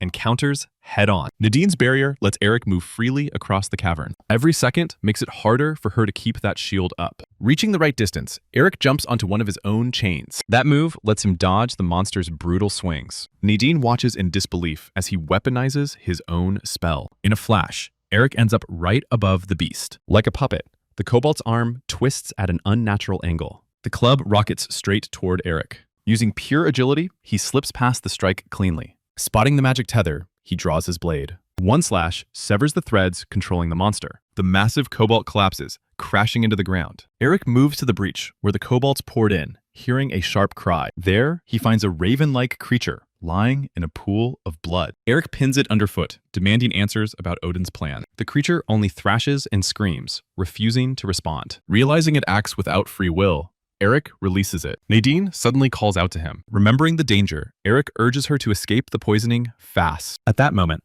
dark energy leaks from the Cobalt's corpse toward them. Thanks to the magic within him, Eric expels the dark energy with ease. The system also congratulates him on defeating one Raven and drops a reward. Sadly, Nadine lacks the mana needed to purge the monster's energy from her body. The system warns that without immediate healing, the girl will die. Some time passes.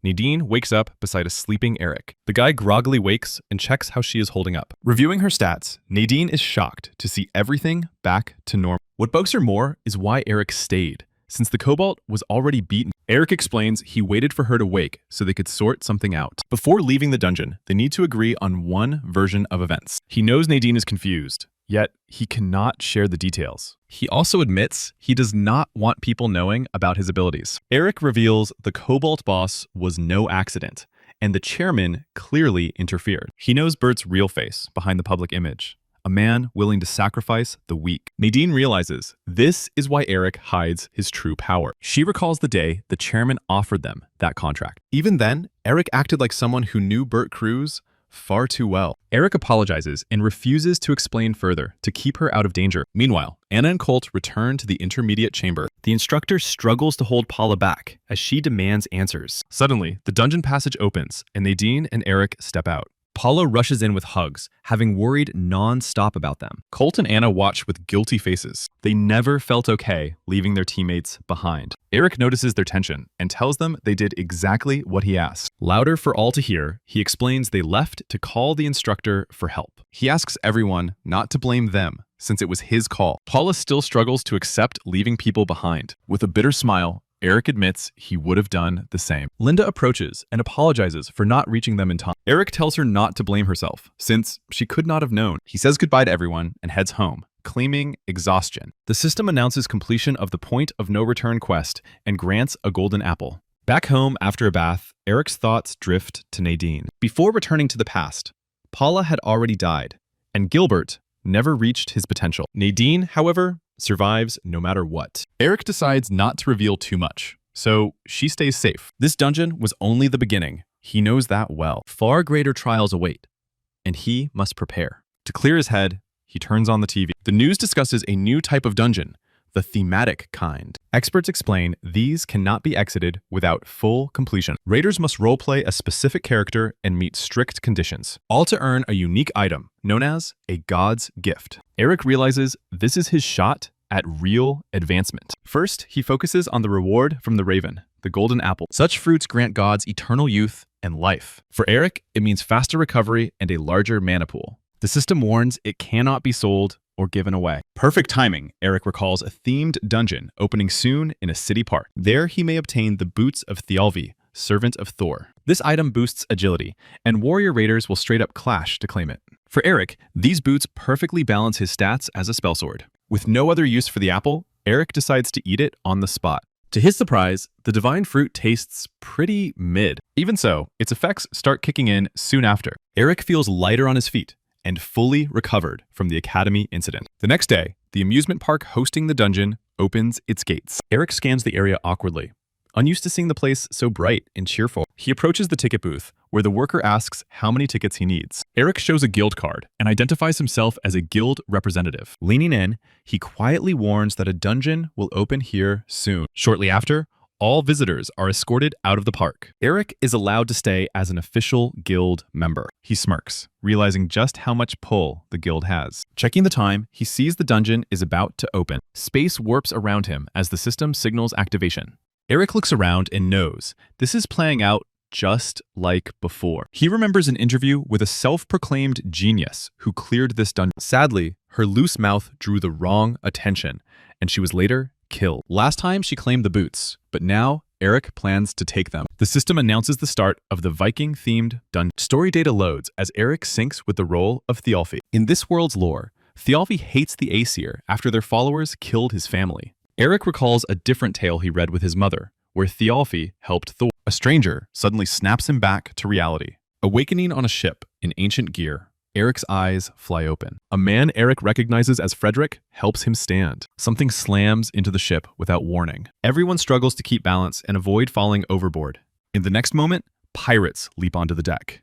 Eric stays focused on his main quest, saving Reskva. He leaves Frederick to guard the ship and rushes toward the enemy vessel. Eric vaults cleanly from deck to deck. Stunning the pirates, he lands on their ship's bowsprit. His eyes lock onto a person tied to the mast. He recognizes the girl who once cleared this dungeon. Here, she plays Reskva, Thialvi's sister. Her name is Zoe Silva. She sees herself as an unmatched genius and future top raider. Instead, she finds herself trapped inside the amusement park. A bathroom break later, the park emptied and magic flooded the area. She rapidly calculates the odds and is shocked by her luck. Finding no answers, she decides to wait for raiders to rescue her. Unexpectedly, she notices a guy heading somewhere with purpose. Knowing he is not a raider, she chooses to tail him anyway. Eric sighs in frustration on spotting Zoe, since warnings told everyone to leave. Pirates raise their bows, aiming to kill the intruder. Eric casually raises a barrier, blocking the arrows. He channels energy into his fist and fires back a shockwave. One blow wipes out every archer in sight. Eric decides to chill, knowing even a thorn like Zoe can still be useful. He drops onto the deck before stunned pirates, who grip weapons but lack the guts to rush him. Eric rubs his neck, annoyed, urging them to rush together since he has zero time for duels. Minutes later, the deck is carpeted with unconscious pirates. Eric walks up to Zoe and tells her to stop pretending to be asleep. He makes it clear he knows she's playing the role of Reskva. Zoe clicks her tongue in response. Lifting her defiant gaze, she realizes Thialfi stands before her. Eric lowers himself to her level, smiling as if reading her thoughts. The next second, he smashes the mast so hard the wood cracks loudly. He warns Zoe not to do anything stupid and to behave. She nods back, face drained of color from fear. The system congratulates Eric on clearing the first Viking world quest. Eric and Zoe are transported back to the amusement park. Using her ability, Zoe quickly reads what kind of person sits before her. Still, it gives her no clue why this guy is even here. Eric cuts her thoughts short and asks about her real ability. She giggles, claiming it only boosts her sword skills. Eric is unimpressed and pushes her to try again.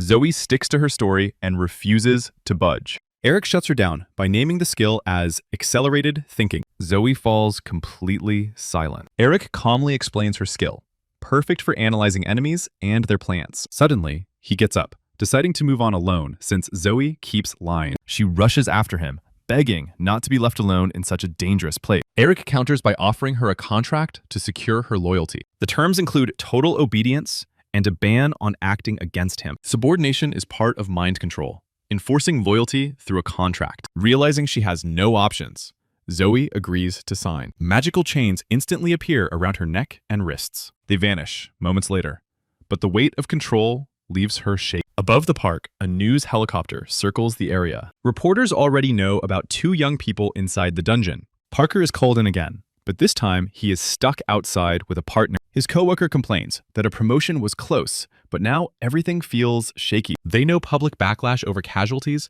could get them both demoted. Parker checks the dungeon files and spots a familiar face. Among them is Eric, the kid from the mall goblin incident. Parker is stunned to learn Eric joined the academy and a guild already. His partner panics at Parker's reaction, but Parker calms him down. He is now sure the dungeon will be cleared. Eric and Zoe move on to tackle the next objective. The next entry point is a haunted house. Zoe is clearly nervous, but keeps following Eric. Entering the second world, they face a massive Gothic castle. Zoe receives a video camera, assigned as operator, while Eric becomes the host. The system announces a new mission to escape the castle by uncovering its secrets. A creepy butler suddenly sneaks up and greets them. He introduces himself as Alfred, sent by the Countess to welcome guests. The butler opens the castle doors, inviting them inside. First, Alfred escorts them to the dining hall so they can recover from the journey. Walking through the corridor, Eric notices a strange vase. Lilies stand inside it, with a note saying it is for the most beautiful and foolish little girl. Zoe, meanwhile, spots a stunning portrait on the wall. Alfred explains it shows the mistress of the castle with her dog. After a while, they reach the hall, greeted by a fully set dining table. Alfred leaves the room, encouraging them to eat without restraint. Zoe senses that touching the food now would be a terrible idea. Instead, they decide to inspect the room while the butler is gone. Zoe asks for time to scan the hall before moving on. She activates accelerated thinking. Every detail sharpens instantly as she rapidly analyzes the surroundings. Soon, she announces she has learned a lot about the castle. Zoe deduces the owner of the castle is about 12 years old. She points to the chair at the head of the table, its seat higher than the rest. She also notes the furniture is low overall, with the most worn handles on lower drawers. With her analysis done, Eric suggests moving on. Suddenly, he stops in front of the door. Zoe urges him forward, but Eric realizes they are locked in. Panic grips Zoe as she fears being trapped here forever. Eric calms her, knowing no dungeon exists without an exit. Encouraged, Zoe decides to examine the room once more. Eric considers breaking the door, but feels his abilities are restricted here. Since Zoe once cleared this dungeon alone, the requirements cannot be extreme. Suddenly, Zoe calls him over, pale and clutching the camera. She is sure something is wrong and shows him the screen. Through the lens, the dining hall warps, revealing Alfred's corpse instead of food. Eric realizes the one who guided them was never Alfred. The system congratulates Eric for partially uncovering Alfred's secret. Zoe understands the camera, reveals what illusions hide. Eric tries to dispel the illusion completely with his skin. The system blocks it, forcing them to rely on the camera instead. Zoe inspects the carpet beneath the table. She senses the key to opening the door must be here. The only difference between illusion and truth is what lies on the table. Eric agrees and knows exactly which skill to use. He activates mana tracking, granted by Odin's eye. Strange energy radiates from the pudding at the head of the table. Zoe pales as the camera shows a severed butler's head instead of dessert. Eric tries to reassure her. It is just an illusion, but she snaps. Rolling up her sleeves, she proves she is not afraid. Her fingers quickly close around a hidden key. With that, they escape the locked room into the corridor. Using the camera, they see the castle's true form, ruined and soaked in blood. Soon they reach half-open doors, which Eric identifies as a guest room. Through the lens, a massive pool of blood spills from inside. Ignoring Zoe's frightened protests, Eric steps in. He tells her to stay in the corridor while he checks the room. Inside, a crushing darkness and suffocating atmosphere greet him. Suddenly, he hears the rustle of fabric behind him. Turning around, Eric sees a girl in a white dress stained with dried blood. Moonlight reveals her pale hair and a mouth crudely sewn shut. A lightning flash suddenly silhouettes a massive shape looming behind Eric. The next moment, the hero wakes up inside a dungeon cell. While Zoe senses damp air and torture tools, Eric forces himself up. He figures a basement key must be nearby, and breaking out himself is easy. To stay quiet, he activates silence and smashes the cell door in one hit. Together, they carefully slip out of the cell. Suddenly, barking erupts as something fluffy slams into Eric's chest. It turns out to be a puppy with a key clenched in its teeth. Zoe warns him to put it down, but Eric feels no hostile manner. The key suggests the pup was guiding them out with it. Zoe insists it cannot be that simple and smells a trap. The animal bares its teeth at her in response. The system issues a new quest to find the Countess's diary. Eric knows the diary will reveal secrets and unlock all doors as a reward. Soon, the trio leaves the basement and cautiously scans the corridor. They realize they are on the 3rd floor, unsure where to go next. Zoe sighs, annoyed that their camera was taken away. Suddenly, she spots a ghostly figure at the far end of the hall. Eric steps closer, asking what the spirit is doing here. Zoe tugs his sleeve, urging him not to waste time on ghosts. Eric pulls free and repeats the question, sensing deep regret in her. The ghost only shakes her head in silence. Eric guesses she is here to help them. This time, the spirit nods. Eric asks where the Countess's diary is hidden. The ghost points toward a door at the other end of the corridor. Eric thanks her and promises help if fate allows it. Beyond the door waits darkness and absolute silence. Toys litter the floor, but Eric focuses on finding the diary. Zoe heads straight for the desk, but Eric stops her. He suggests using her skill first, since the desk is an obvious bait. Eric approaches the desk together with the puppy. The pages tell of a young countess who lost her parents early and ruled alone. She once met a nameless girl, gave her a name, and they became friends. One day, Alfred went to town, and when he returned, he felt wrong to her. Soon after, she heard screams from her governess and cook. Then Alfred and her friend broke down her door, and she knew they meant to kill her. After the final entry, the diary abruptly ends. The system announces all skill restrictions have been lifted. Eric realizes a monster infiltrated the castle and slaughtered everyone, including the Countess. Zoe suddenly suggests it could have been a doppelganger. Eric turns as her body begins to twist and change. Behind the monster, an entire army of butlers forms. The system congratulates Eric for uncovering all secrets and orders him to escape alive. The doppelganger whips its tendrils wildly, ready to strike. Grabbing the puppy, Eric leaps aside. He feels relieved the monster finally dropped its mask. Eric is done watching the creature's cheap act and is ready to end it. The doppelganger praises the hero's sharp mind, sounding almost impressed. In the next heartbeat, the monster lunges straight into attack. A moment later, the ceiling of the main hall collapses and Eric crashes down. The monster follows him, falling right after. Still midair, Eric fires up chain lightning and strikes the doppelganger. The creature fails to dodge, but its shapeless body lets the attack pass through. Eric lands smoothly on the carpet below. A doppelganger ranks as second tier, perfectly copying a human's looks and skills. Yet by its own raw power alone, it counts as a third-tier threat. The monster stretches its tendrils again, pushing Eric to hand over his body. Instead, it falls into Eric's trap as lightning cages snap shut around. The floor cracks under the barrage, and the creature's weight collapsing inward. Eric peers into the hole, watching the remains buried under rubble. The doppelganger wanted to be human, but its nature would never allow it. Eric smiles at the puppy in his arms, silently praising Zoe's guts. As they prepare to leave, a faint rustle echoes behind Eric. It turns out to be the young Countess. The girl waves goodbye with a gentle smile. Thus ends the second trial of the themed dungeon. Afterward, they rest and grab food,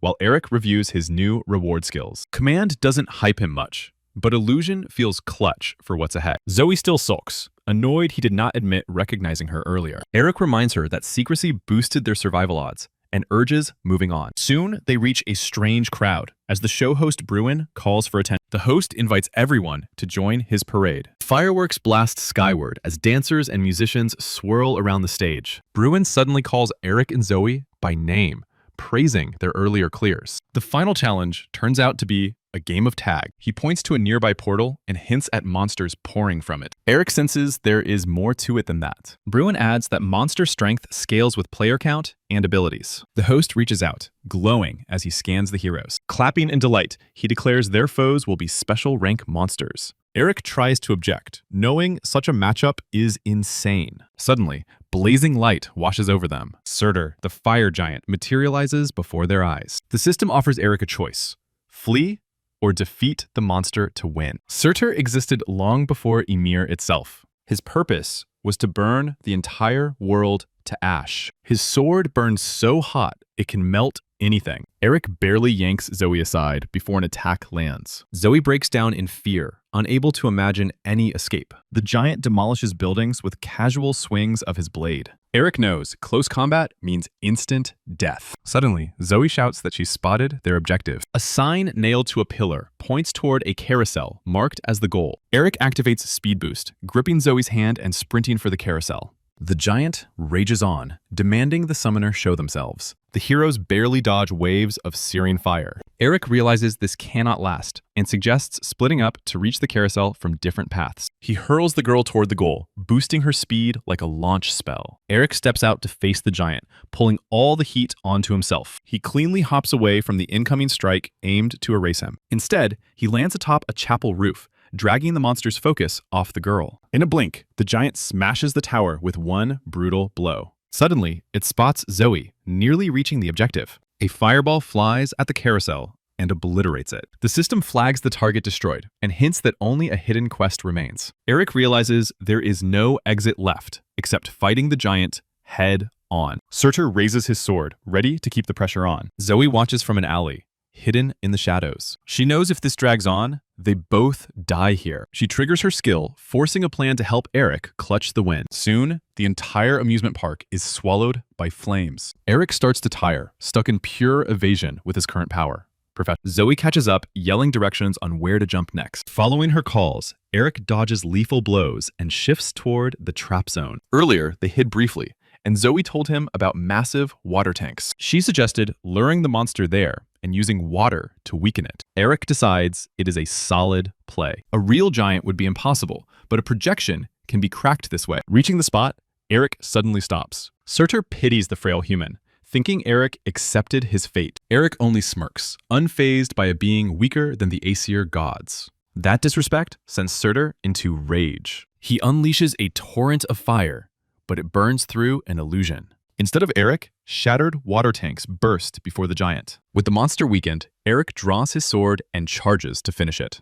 The blade plunges straight into the giant's heart. The giant warns him not to get cocky, since the real Surtur would be untouchable. The body fades away as the system confirms all 3 trials cleared.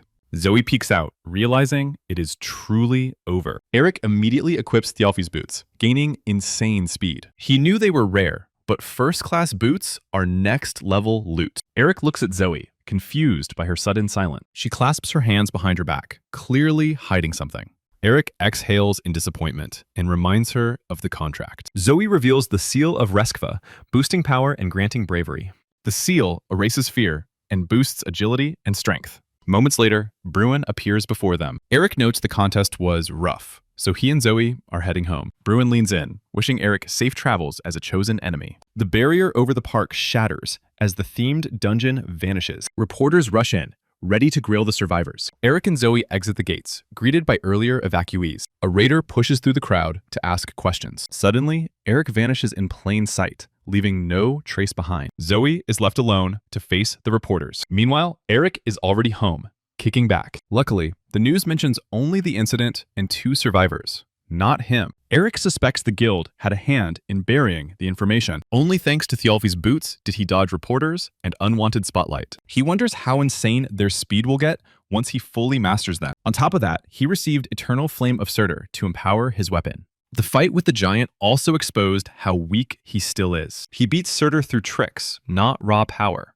And that truth stings. His goal is to become so terrifying that enemies fear approaching at all. Eric knows he must learn from past failures and protect family and friends. The next day at the academy, he gets hit with complaints from his friends. Paula admits she was freaking out since she could not reach him at all. Eric explains it was not intentional and asks her to ease up. Nadine also checks on how he feels after the dungeon. Eric assures her he feels completely fine. Soon, the lecture begins. They are greeted by Isabella Rake, the magic computation instructor. Assistants walk the rows, handing out textbooks to students. Isabella explains the books hold both basic and advanced magic calculation. Students flip them open in shock, finding the pages totally blank. Eric casually scans the runes etched on the cover. The instructor notices and asks what he sees there. Eric states that the cover is written in runes. Isabella frowns, knowing most students need a week just to see symbols. She realizes Eric truly is gifted, just as the chairman claimed. Next, she asks him to explain what the runes actually mean.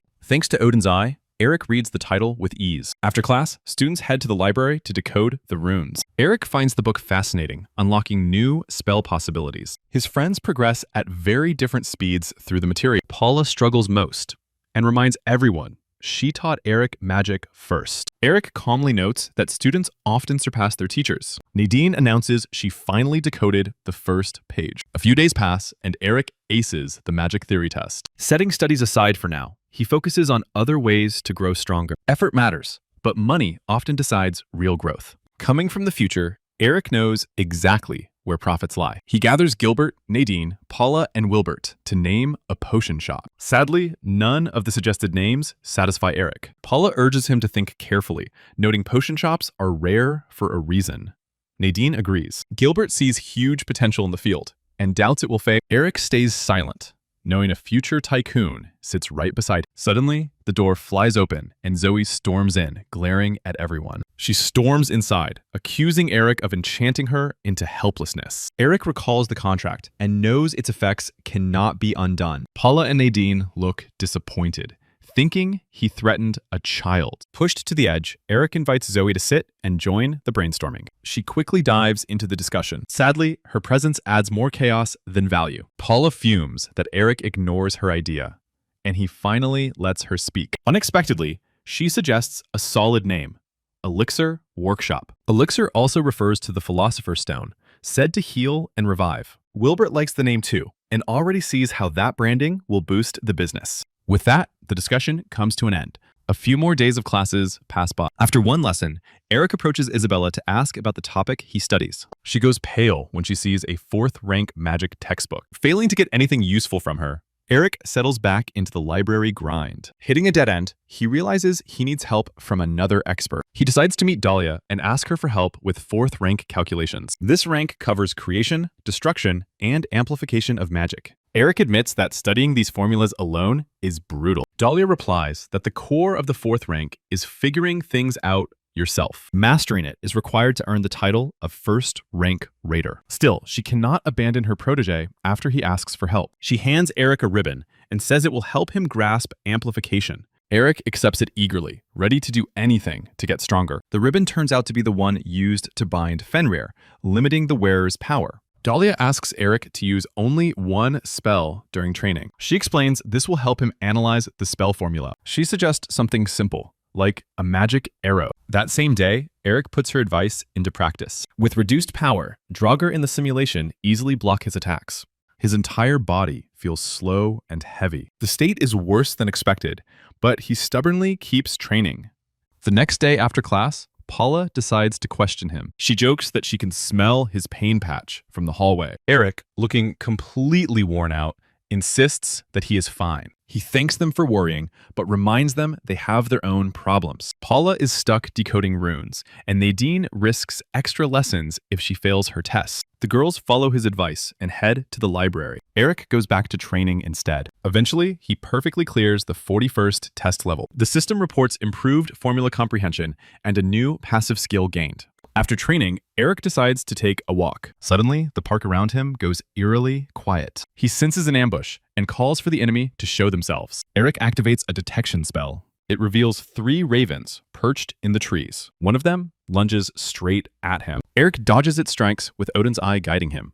Catching the right moment, he counters with a clean hit. At that instant, the other 2 ravens rush in. Eric is shocked they attack inside Academy grounds. Clearly, Bert's doing. He activates energy arrows to strike back. Suddenly, Eric senses a 4th presence. From swirling dark magic, his own father appears before him. Eric reacts instantly, unleashing chain lightning at him. His father deflects every strike with a single sword swing. He counters immediately, forcing Eric to barely leap aside. Even so, the attack grazes his side. Eric stares in horror at the scar carved into the ground by that blow. The man is surprised that his son has grown so aggressive during their time apart. Eric clutches his side and snaps back, never having seen that man as his real father. The man steps closer and asks whether the enemies of the Aesir contacted Eric. Eric's eyes widen at the question. That reaction alone gives his father the answer. Eric barely raises a barrier as the man strikes. The defense shatters, unable to withstand the raw force. Eric realizes this is the true might of a first-rank raider. He wonders if his father plans to kill him now, but the answer is no. After a pause, the man decides crippling his son would be enough to remove an obstacle. Suddenly, foreign magic interrupts him. Turning around, he sees a mysterious cat. The man questions why his business is being interrupted, citing a contract. The cat calmly responds that no contract was broken. The cat leaps down and transforms into a girl. Eric's father asks why she complicates things with such actions. She ignores him and cuts her own arm, letting blood flow. The drops hit the ground and begin to move on their own. From the spilled blood, clawed hands form and lunge at the man. He blocks the assault with his sword. The girl smiles and reminds him that Eric is their last remaining chance. The man scoffs, saying Loki must be weak to rely on a mere human. Unexpectedly, he lowers his sword and retreats, agreeing to withdraw. He warns that next time anyone blocks his path, they will pay. The girl reminds him the contract does not forbid killing Odin's ravens. The man turns and vanishes into a dark cloud.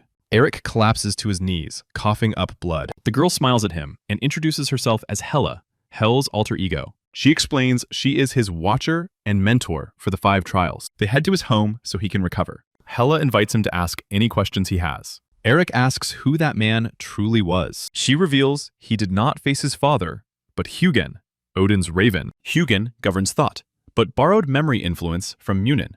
All of it was to watch over the chosen one from prophecy. She reaches for Eric and offers to show him instead of explaining. Everything vanishes as the system reports recalled memories. Eric finds himself in his home's storage room, facing the living room. He watches Hugin, disguised as his father, beating his younger self. Eric recalls this as the moment he first awakened mana. From then on, his days were filled with cruelty and violence. His mother tried to protect him, but it never lasted long. The storage door fades again, pulling Eric elsewhere. The first thing he notices is the scent of incense. Then he sees himself crying in his mother's arms. Lifting his gaze, Eric sees an altar for the dead. Air leaves his lungs, not because of the incense. He realizes memories he should never have lost were erased. Images surface of his father treating him to ice cream. He remembers the perfect peace that once filled those moments. Tears well up in Eric's eyes. He finally remembers that his real father died when he was still a child. Eric wakes up in his room as Hela explains he is finally free from memory manipulation. The hero cannot grasp how anyone could do such things to a child. The goddess explains that even before his birth,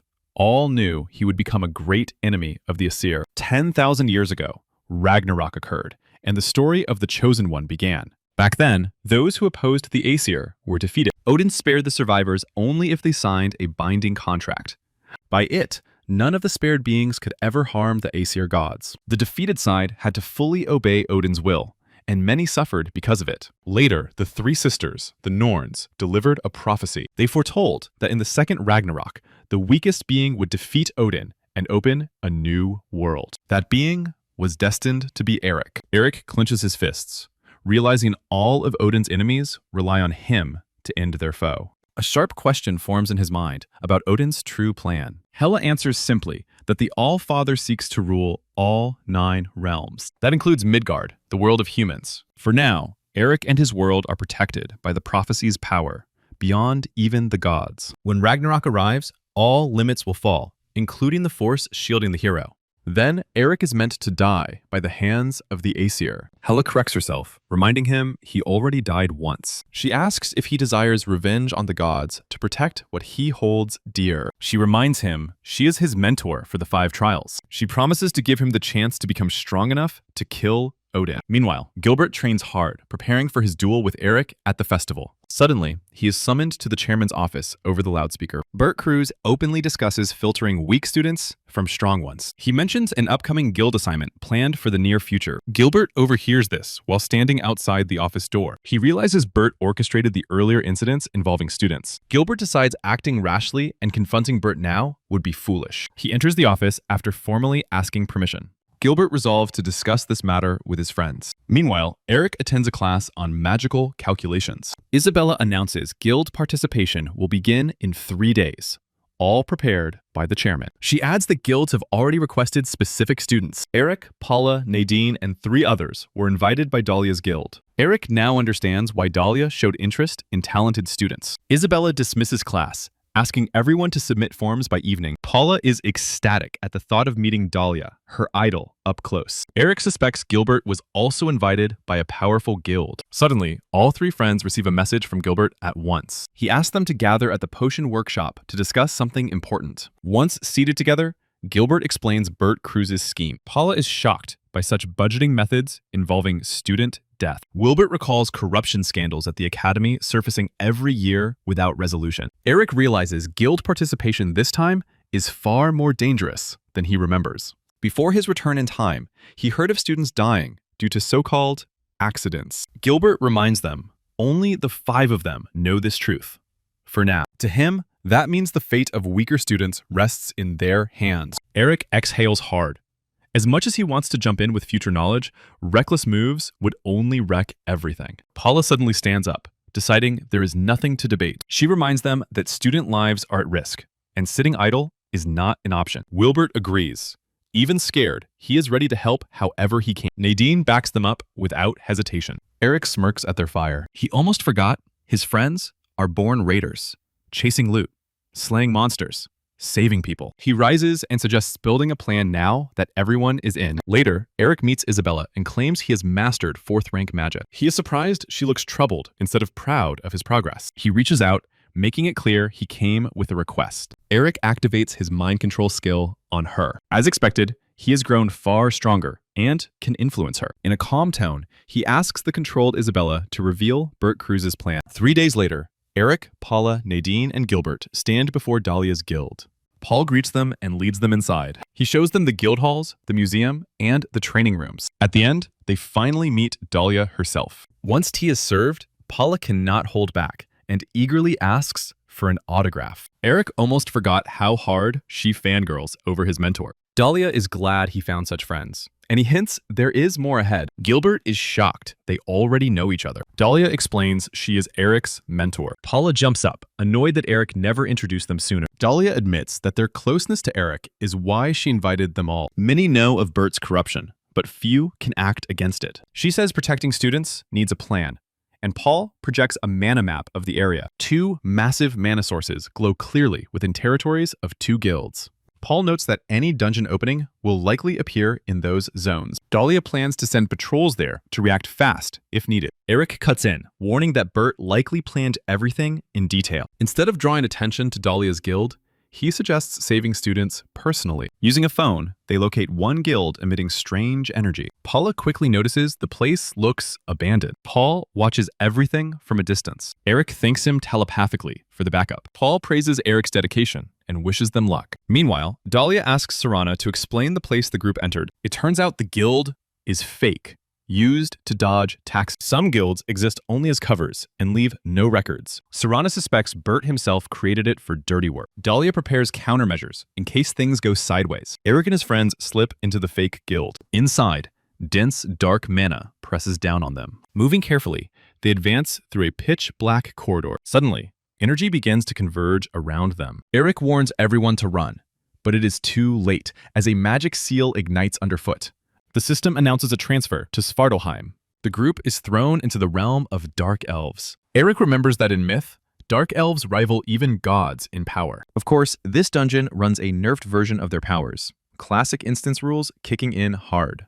Even so, Eric sees the real goal clearly. This place exists to wipe out students. Gilbert wonders who Bert truly is, if he wields magic this advanced. Eric agrees that a normal man, even with connections, cannot meddle with other worlds. That sparks the thought that someone far stronger stands behind Bert. As they debate their next move, footsteps echo nearby. Paul suddenly steps out of the darkness. The group rushes him, demanding how he got here. Paul explains Eric called him as backup in case things went south. With regret, he admits his presence alone did not fix the situation. He recognizes the area as Svartalheim, where even first-rank raiders barely survive. So far, no one has found a reliable way to clear dungeons like this. Luckily for them, future tactics for this place were eventually discovered. Eric saw enough clears in the future to trust his own judgment. He tells the team not to panic and promises they will all walk out alive. Cracking his knuckles, he suggests searching for survivors first. The group advances and soon reaches a pitch-black section of the tunnel. Nadine prepares a flash spell, but Eric has something better. Instead of one light orb, he summons dozens that float around them. Seeing their stunned faces, he explains he leveled up the spell. Nadine notes that skill leveling like this is usually first rank only. After hours of travel, the group decides to rest. Eric extinguishes the floating lights. He explains dark elves see perfectly in darkness, so they must adapt. To recover from the oppressive mana, everyone drinks potions. Gilbert senses survivors should be past the next fork. Eric uses a skill learned from a senior, probing ahead with mana. He feels the dungeon boss waiting straight ahead. He cannot scan other paths before a mana-charged spear flies at Nadine. Weapons are drawn instantly as battle begins. Dark elves emerge from all sides, closing in. Paula reacts fast, raising a defensive barrier. Nadine follows with a slowing spell. The dark elves' movements drop to a crawl. Nadine jumps into combat right after. Gilbert rushes to support her, blocking strikes with his shield. Paul joins in, charging the enemies with twin daggers. Eric adds pressure, activating chain lightning. Multiple arcs spear through elven bodies. Eric recalls that elven gear is made of pure magic. Using universal derivation, he dismantles their defenses completely. Weapons and armor dissolve into thin air. Eric orders everyone to rely on fire magic only. He burns an incoming arrow and signals Gilbert to draw aggro. Gilbert triggers provocation, pulling all enemy focus onto himself. Instantly, every elf locks onto him. Eric directs Paul to strike those caught by provocation. Paul activates stealth, closing in unseen. The elves never realize they are being attacked, failing to dodge. Eric finishes the survivors with a crushing fire strike. Seeing outsiders wipe out their kin with ease, the remaining dark elves freeze, hesitation cracking their pride. Paula decides to press the advantage and launches a fireball. As elite enemies, they survive the blast and rush forward anyway. Nadine jumps in next, firing a volley of flaming arrows. The strike lands true, pinning the elves in place with burning shafts. The final blow comes from Gilbert's sword, clean and decisive. Eric urges them onward, knowing time is slipping fast. He senses several surviving students, the ones lured into this trap. The rest are beyond saving, so Eric pushes everyone to move. Nearby, a girl barely standing drags her injured companion toward an exit. She stumbles, strength gone, realizing she cannot rise again. Tears stream down as she curses her own weakness. A warm, steady hand grips her shoulder, and she turns in fear. Eric's group stands there, arriving just in time. He praises her resolve and promises they will handle everything. Unable to respond, she collapses unconscious. Paula and Gilbert give the survivors mana resistance potions to stabilize them. Once awake, Eric explains they are trapped in Svartalheim. He introduces his team and vows they will save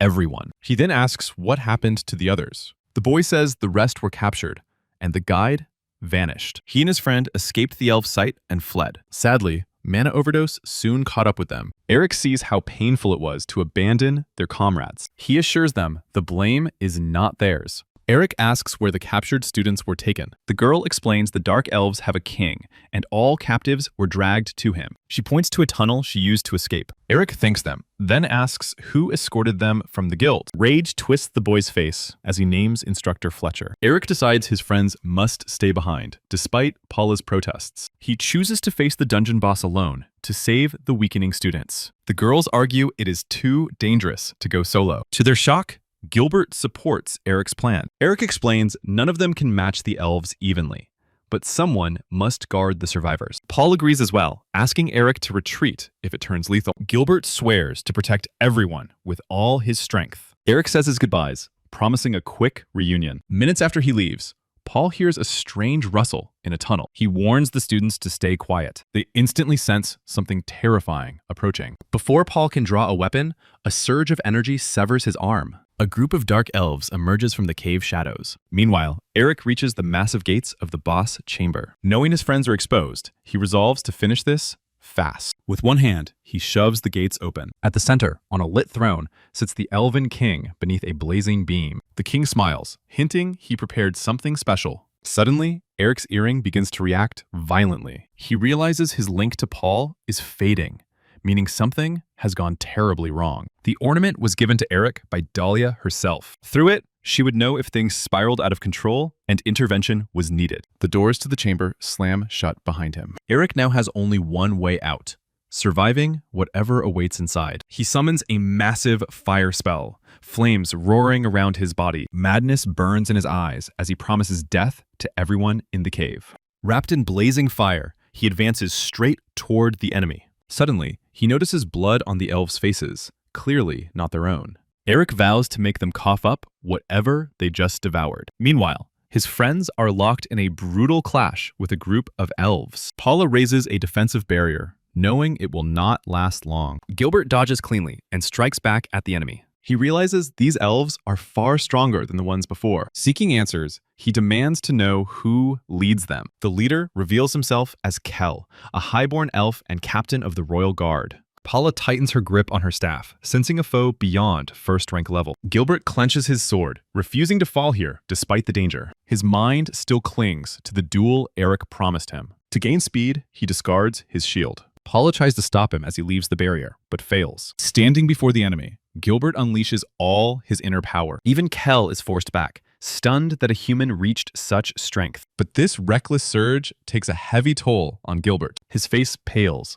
blood staining his lips. As he coughs, the system warns his body cannot endure such power. Sensing weakness, Kel orders his warriors to attack. Gilbert focuses, blasting them away with raw energy waves. Then he charges straight at Kel himself. He knows victory is impossible against such a foe. His only hope is buying time until help arrives. Barely dodging an elven strike, Gilbert leaps aside. He repays the move by rushing back in. Kel blocks the blow, though with visible effort. In the end, he hurls Gilbert away. The system alerts that Gilbert's body is beginning to break down. Kel gives him no respite, attacking again at lightning speed. Gilbert parries with his sword, the force smashing his back into the wall. Knowing he cannot last, he prepares his final gambit. Channeling everything through his blade, he fires a massive energy wave. When the dust clears, Kel is shielded by another elf. In the next instant, Kel's sword pierces Gilbert's chest. At the same time, Eric battles an army of elves with chain lightning. In the far corner, he spots what truly matters. Half-dead students sit imprisoned in a cage by the wall. The Dark Elf King watches the carnage with amusement. He believes Eric a fool for thinking victory against such forces possible. Eric recalls being branded weak many times in his past. Suddenly,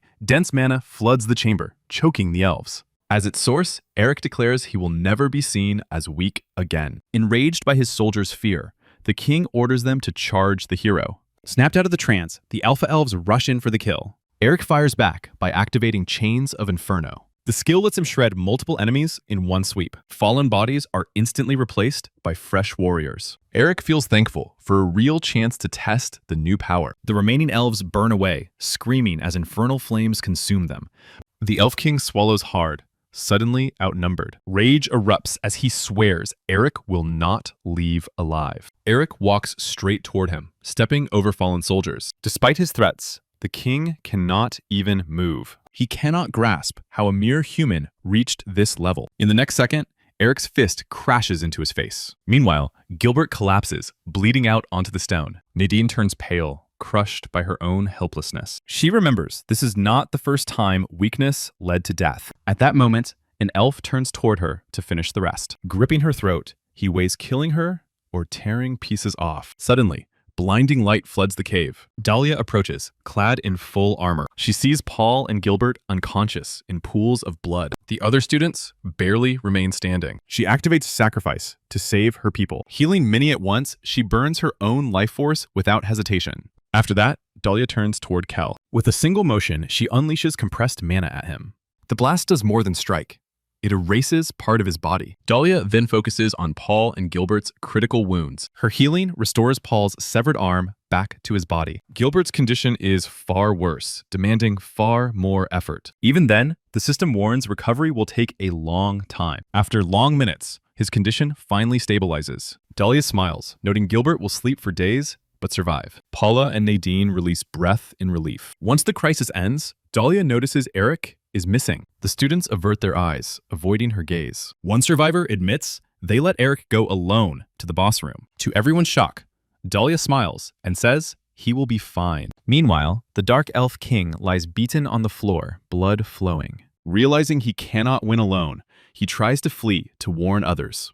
Eric cuts him off instantly and triggers Chain Lightning. Paralyzed, the Elf King is slammed to the ground. Still defiant, he invokes Frozen Ground. In an instant, ice spreads across the entire cave. Instead of fear, Eric responds with a grin. He pulls out an empty card, choosing to record the spell. Using Universal Source, he shatters the icebound magic. Pressing hands to the king's head, Eric unleashes fire. As the body disintegrates, the system confirms the second point of no return. Eric bolts toward the cages holding the students. Tearing the bars apart, he confirms the captives are still alive. Eric decides to trigger Sacrifice to help everyone recover. Suddenly, another hand appears beside his own. Dalia has already found him and joins in healing the injured. After that, everyone is safely escorted out of the dungeon and the fake guild building. Dalia says she will be glad to see them all in her guild later. At that moment, a bus pulls up and Serana steps out. Dalia asks her aide to take care of the students and bring them to the guild. When it comes to herself and Eric, she notes they still have business to finish. After what happened to the students, Fletcher checked if the plan worked, watching from hiding. Suddenly, he spots Eric through a window. Eric smashes the glass with his bare fist and grabs the instructor by the throat. He yanks him from his seat and slams him onto the ground. Dalia looks down on him with contempt, questioning why he is even here. Fletcher lunges forward, refusing to go down easily. He activates a magic orb borrowed from Bert's. In the next instant, he appears behind Dalia with a raised blade.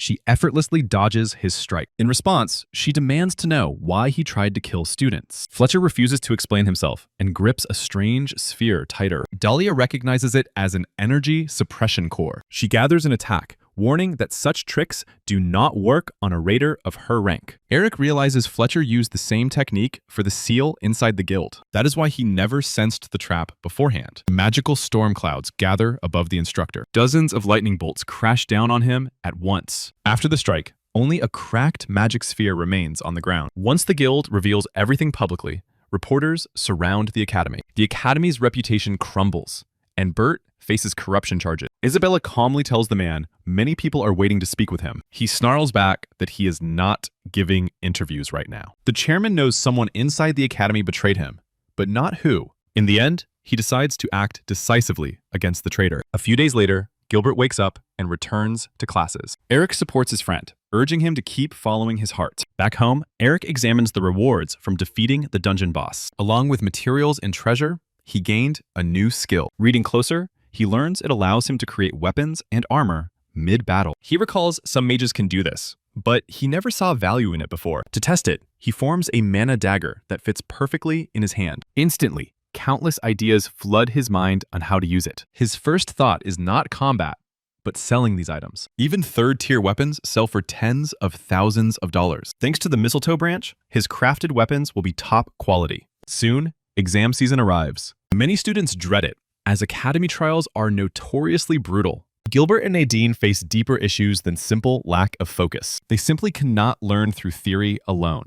Of course, Eric and Paula cannot refuse when asked for help. Paula immediately takes charge of discipline during study sessions. Eric focuses on building a prep plan, hoping the results will pay off. The first test hits Nadine hard, pushing her limits from the start. Paula reassures Eric that they did everything humanly possible to help her. Still, they need backup too, so they turn to Wilbert for support. He honestly admits neither of them has even a shred of alchemy talent. Even so, he offers a workaround instead of backing out. He mentions moon fireflies, a rare ingredient whose chitin boosts potion effects. Eric already knows who to ask and boldly heads to the upperclassmen floor. There, he greets an old acquaintance from the rookie ceremony. Back then, she was among the first who tried to take Eric down. Raven, as expected, wants nothing to do with him. Eric still asks her to hear him out before shutting him down. To get her attention, he drops a number worth 30 million. Money talks, and Raven suddenly feels like listening. Eric explains his plan and why her detection skills are key. He also adds they will bring along a gifted alchemist for support. Together with Wilbert and Paula,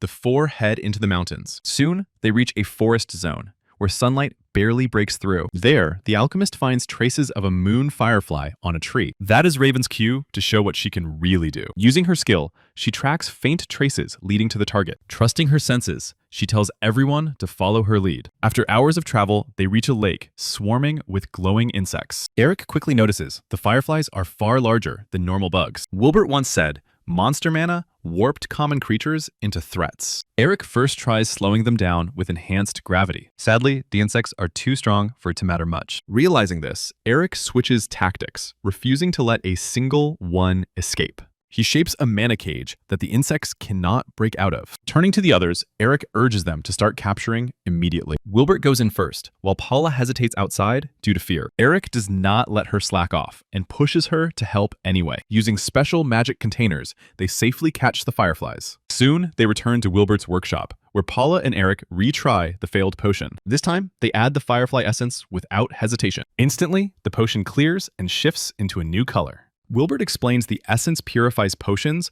while amplifying key effects.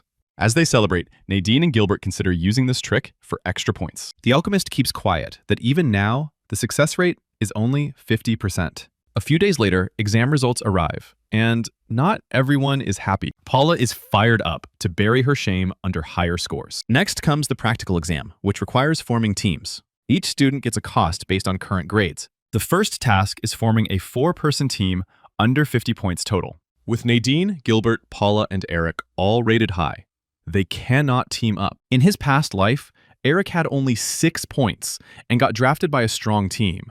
That experience turned out far from fun. Suddenly, a guy walks up to Eric's desk and suggests teaming up. One look at his face, and Eric recognizes him instantly. A memory flashes of that guy once telling him to know his place. This time, the same guy smiles and offers to form a team together. Eric scans Gabe with a cold stare and shuts the idea down without hesitation. Even Gabe's low cost, paired with strong skills, fails to sway him. Eric makes it clear he has zero intention of teaming up with him. Instead, he walks over to familiar faces, Anna and Colt. They gladly accept his offer and back him up without doubt. Gabe is left grinding his teeth, burning with rage and humiliation. He remembers those two from the time they left Eric alone in the mock dungeon. Storming off, Gabe vows to make Eric regret this choice. To talk things through, Eric, Anna, and Colt head to a cafe. The two friends still cannot grasp why Eric chose them. Anna recalls they barely helped and even abandoned him once. Colt adds they were labeled weak and left behind in the fake guild. Eric calms them, saying he will not use them as scapegoats if things go south. He knows their low value comes from not clearing the dungeon,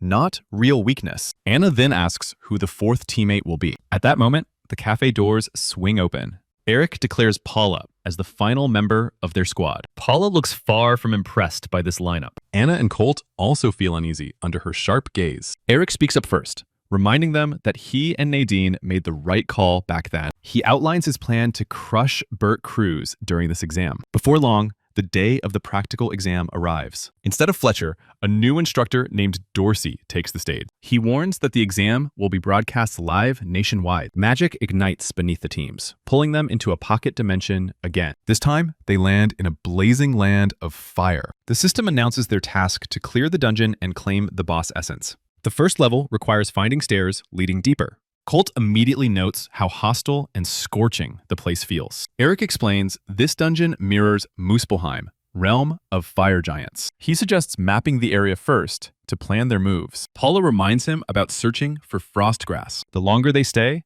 the harsher it gets, and the grass will counter that. Eric activates Mana Survey to scan nearby threats and resources. Soon, he pinpoints where the frost grass grows. Reaching the spot, Anna stares in awe at the strange plant. Eric advises stuffing their pockets and keeping it in inventory at all times. Since Colt handles alchemy best, Eric assigns potion crafting to him. Moments later, Eric catches movement in the air. A camera drone hovers above, signaling the live broadcast has begun. He is not thrilled about performing, but sees potential benefits. Using his skill, he warns the team of 4 rank 3 monsters approach. Everyone draws weapons and scans their surroundings. Soon, creatures like living lava droplets emerge. Eric warns them not to get close as the monsters explode. The team waits patiently for Eric's signal. Only when the system confirms viewers are tuning in does Eric call the attack. Paula strikes first with a water arrow. Anna hurls her sword at a monster. Eric follows up by chilling the field with ice rain to set the tempo. In his plan, the audience itself becomes the weapon meant to finish Bert Cruz for good. The fight with the fire slimes soon comes to an end. The team starts to feel the heat, climbing fast. Eric suggests finding shelter to brew a potion that resists extreme heat. Colt has already spotted a zone with no mana flow, and they move there to hide. At the same time, Nadine and Gilbert's team is also battling fire slimes. Nadine wipes them out with magic, while Gilbert fights up close with his blade. Nadine notices these enemies feel far weaker than those from the artificial dungeon. Gilbert agrees, while their teammates stare in shock at the monsters they are facing. He guesses Eric already cleared his area, and urges everyone to move faster. Meanwhile, Eric's team sets up a tent at the chosen spot. Inside, they place a cauldron and begin brewing a cooling potion. Colt warns the process will take about an hour. Eric decides to use that time to explain his plan. Paula doubts it will work, but plays along and steps outside with him. Several drones are already waiting, broadcasting everything live. Eric starts casting runes, interfering directly with the system. This removes the restriction on audio transmission. Eric can now see viewer messages, and no one can mute his response. He boldly addresses the audience, explaining he tweaked the space code slightly. Somewhere else, Bert watches with clenched fists, boiling with rage. Dorsey nervously approaches him and suggests stepping in. Bert dismisses it, claiming everything is under control. In truth, he is terrified, as this pocket space was built by dozens of top-tier mages. Sadly for him, the rules do not forbid this kind of interference. Only leaking academy secrets could get a student punished. Eric starts discussing incidents clearly tied to the academy. He confidently repeats Bert's own words about only the strong surviving. Eric knows expelling him now would mean Bert breaking his own creed. He watches the comments roll in as viewers start connecting the dots. With the truth sinking in, Eric suggests starting the stream everyone waited for. Together with Paula, he heads toward a lava waterfall. Eric explains to viewers they came here to find something special. First, he casts wind acceleration on himself. Grabbing Paula by the waist, he leaps down with her. To everyone's shock, they seem to hang in midair. Hidden steps appear, letting them climb higher and higher. Eric knows Bert hid a treasure here, never meant for students. Soon, they reach the top of the lava waterfall. Paula spots something glittering inside the molten flow. Eric notes these are beads that will aid dungeon progression. Bert breaks into a cold sweat watching this unfold. Eric learned of this treasure's location through a special skill. He casts ice rain, freezing the lava to retrieve the beads. The clash of elements forms a safe path forward. Moments later, the artifact rests in Eric's palm. He explains to viewers that he obtained a fire essence. These beads grant temporary fire resistance to the holder.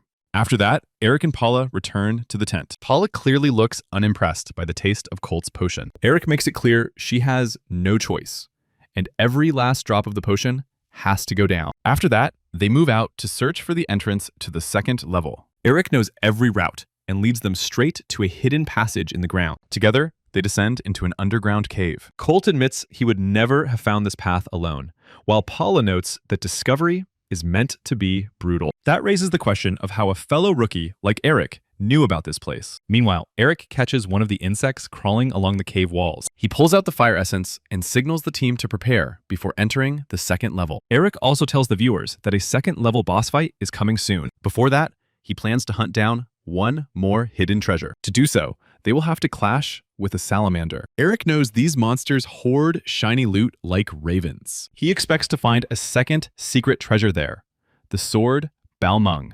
Legends say this weapon once belonged to Siegfried and was forged to slay dragons. Paula reminds everyone that a salamander's weak spot is its belly. Usually, they are flipped over and hit with ice-based magic. Eric agrees and suggests preparing carefully before facing the beast. Together, they return to the surface and walk past barren mountains for several minutes. Soon, they reach a clearing littered with scattered weapons. Eric activates Odin's eye to pinpoint what really matters. Before long, he notices one sword radiating insane energy. That replica only works if certain conditions are met. Still, Eric plans to take this item out of the dungeon. After that, they head back into the cave where the salamander lives. Eric suggests waiting until the lizard has eaten, knowing it will be calmer then. Paula warns that salamanders have an extremely sharp sense of smell. In response, Eric pulls out a prepared centipede. Paula jumps back at the sight, desperate to avoid touching it. Eric suddenly grabs her hand, making it clear she is vital to the plan. He explains that the insect's defense is releasing a foul stench. That stench, in his plan,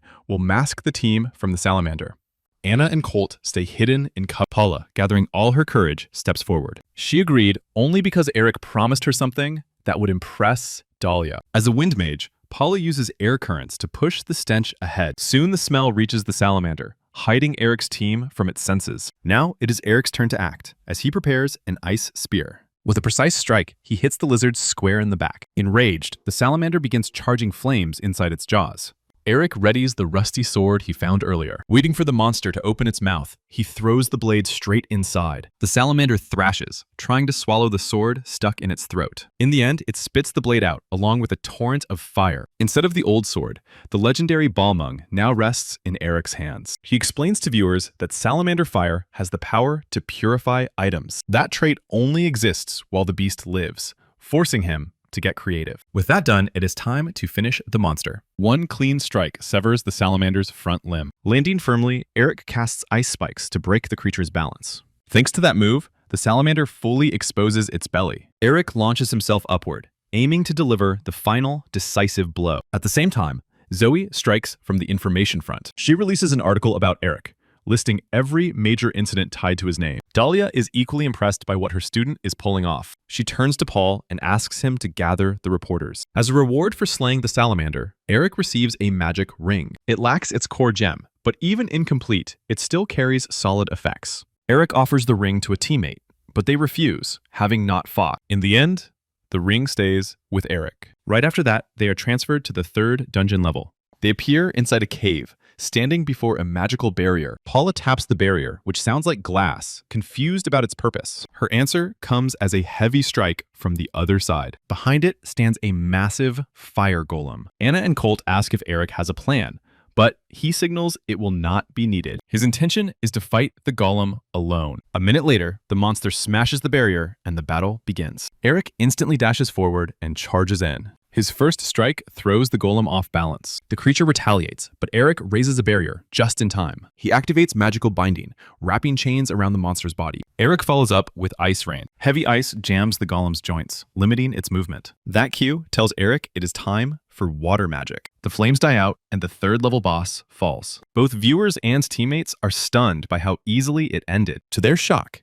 Eric refuses to exit the pocket space. He invites the audience to watch an even crazier fight. This time, his target is the level's hidden enemy, a dragon. Minutes later, they reach an underground lava river crossed by a stone bridge. Eric hypes the viewers by pointing out an intense energy presence. He reassures the team that system limits prevent true death here. Moving forward, the system announces a secret path has opened. Normal students would never find this lair, many failing before level 3. Suddenly, Paula spots something unusual ahead. Eric feels relieved. He does not need to justify moving that way. In the center of an empty space stands a strange structure with a hollow core. Eric pulls out the golem core reward and decides to test it. Instantly, the cave floor ignites beneath their feet, clearly triggering something. Eric signals his friends to back away. A fiery shape begins forming above the pedestal. Soon, it solidifies into the physical form of a dragon. Commentators erupt in rage that such a lethal monster was hidden in a student trial. Eric stirs them further by interfering with the system feed. The system warns that the dragon has entered berserk mode. Bert watches and assumes it is just a system glitch, seeing no real danger. A sudden scream shatters his confidence. On screen, Eric is clutching a wound on Paula's abdomen. Colt and Anna rush to her, shocked that such lethal danger is possible here. The commentators explode with anger and outrage. Eric barely holds back a victory grin, flipping Bert's schemes and manipulation right back at him. In truth, Paula has no wound at all, only a clean illusion spell playing its role. Now it is finally time to deal with the dragon. Eric draws the Balmung sword, ready to give the audience a real anime tier show. He floods the blade with extra energy to crank its damage way up. Since the fight is against a dragon, the system boosts every sword strike automatically. With rapid swings, Eric sends several slashes crashing into the dragon. While the monster reels, he vaults over it and strikes straight from behind. The moment comes for the finisher, Icebound Earth. The entire cave freezes over in a flash of frost. The dragon is trapped solid, sealed inside a massive block of ice. The system announces the defeat of the level's hidden boss. At the same time, Bert's allies cut all ties, leaving him completely cornered. He cannot accept that a single student orchestrated his downfall. A collective letter from multiple guilds is delivered to his office. Skimming it, he sees charges listing countless crimes. By then, law enforcement is already rushing toward his office. Bert is arrested for multiple violations and endangering student lives. Meanwhile, Eric and his team exit the dungeon to a crowd of reporters. Eric states his hope that students will no longer face death during training. After that, he asks to let them pass to the medics. Dalia's guild made sure their people were already on standby. Otherwise, the staged injury illusion on Paula would have been exposed instantly. Minutes later, Bert Cruz is led out of the academy in handcuffs. Protesters pelt him with eggs as shouts of shame echo everywhere. Afterward, Dalia's guild, the Raider Association, and Eric address the press. Thanks to Isabella's mental conditioning, they secured critical documents. That made it impossible for Bert to clear his name. Days later, the uproar fades and students return to their studies. Gilbert admits he realized how weak he truly was during the trial. Nadine quietly agrees with him. Even Eric, despite his level, shares the same feeling. A future battle against the Aesir awaits him. Soon, all students are gathered in the main hall for announcements. To everyone's surprise, instructor Linda steps up to the podium. Eric is not shocked that she replaces Bert Cruz as supervisor. It turns out she was a spy for the Raider Association. Eric suspects a guild takeover would have sparked massive backlash. A neutral, state-appointed figure raises far fewer questions. Linda greets the students and announces herself as acting director. A few days later, students return home to rest with their families. Eric proudly hands his mother the payment checks. Eliza is stunned by the massive sums her son earned. Eric calmly tells her the money is hers now. In his past life, he always dreamed of proving his success to her. Smiling, he assures her she no longer needs to worry about money. His mother hugs him tightly, thanking him for everything. Suddenly, someone knocks at the door. The visitors turn out to be Paula and Nadine. Paula explains her family is hosting a picnic and invites him along. When he arrives, it turns out Nadine is currently living together with Paula. Eric feels awkward, remembering that Nadine no longer has a family of her own. Soon, Paula's parents also join the gathering. Eric warmly recalls their care from his past life after his mother passed away. Paula refuses to let anyone slack and quickly assigns tasks to make the picnic perfect. Paula's father turns out to be a former pro chef, making the food absolutely next level. Sadly, the rest of the group is busy, and Eric suggests inviting them next time. Meanwhile, Gilbert's father scolds him for risking his future for others. The man is tied to shady schemes himself and is furious his son might expose him. He urges Gilbert to hunt for Eric's weaknesses and knock him off his throne. To his shock, Gilbert refuses outright. Raised to step on others for success, Gilbert realizes he wants a different path. Without another word, Gilbert walks away. He still wants to beat Eric, but only by his own strength and fair play. Night falls, and Eric heads home through dark streets. Suddenly, he senses a familiar energy nearby and turns around. It turns out to be Hela. She insists Eric should clear the second trial as soon as possible. Odin has begun to move decisively. The protective power of the prophecy is rapidly weakening. Eric recalls that in his past life, he lived peacefully until 27 before being killed. Hela explains too much prophetic power was spent rewriting history. Time travel is beyond even the gods' control. Hela suggests moving somewhere quiet to discuss the details. At Eric's home, the goddess tells him about Heimdall. This god can see the near future and carries a mighty horn. Heimdall is already on Earth and actively searching for Eric. Eric doubts they even have time left for another trial. Hela cryptically reveals she found a way to delay Heimdall. At the moment, Heimdall is trapped in a prison of darkness. Hela announces they will head to Iceland, where ancient ruins stand. Those ruins were built specifically to test the Chosen One. Only someone capable of defeating Odin may enter them. After the monster breaches, mysterious ruins appeared all across the world. Raiders soon discovered powerful artifacts hidden inside. Due to violent clashes, governments placed these ruins under protection. In her cat form, Hela cheerfully explains the mistletoe Eric wears was found in such ruins. The ruins were created by giants, a wise race rivaling the Aesir in power.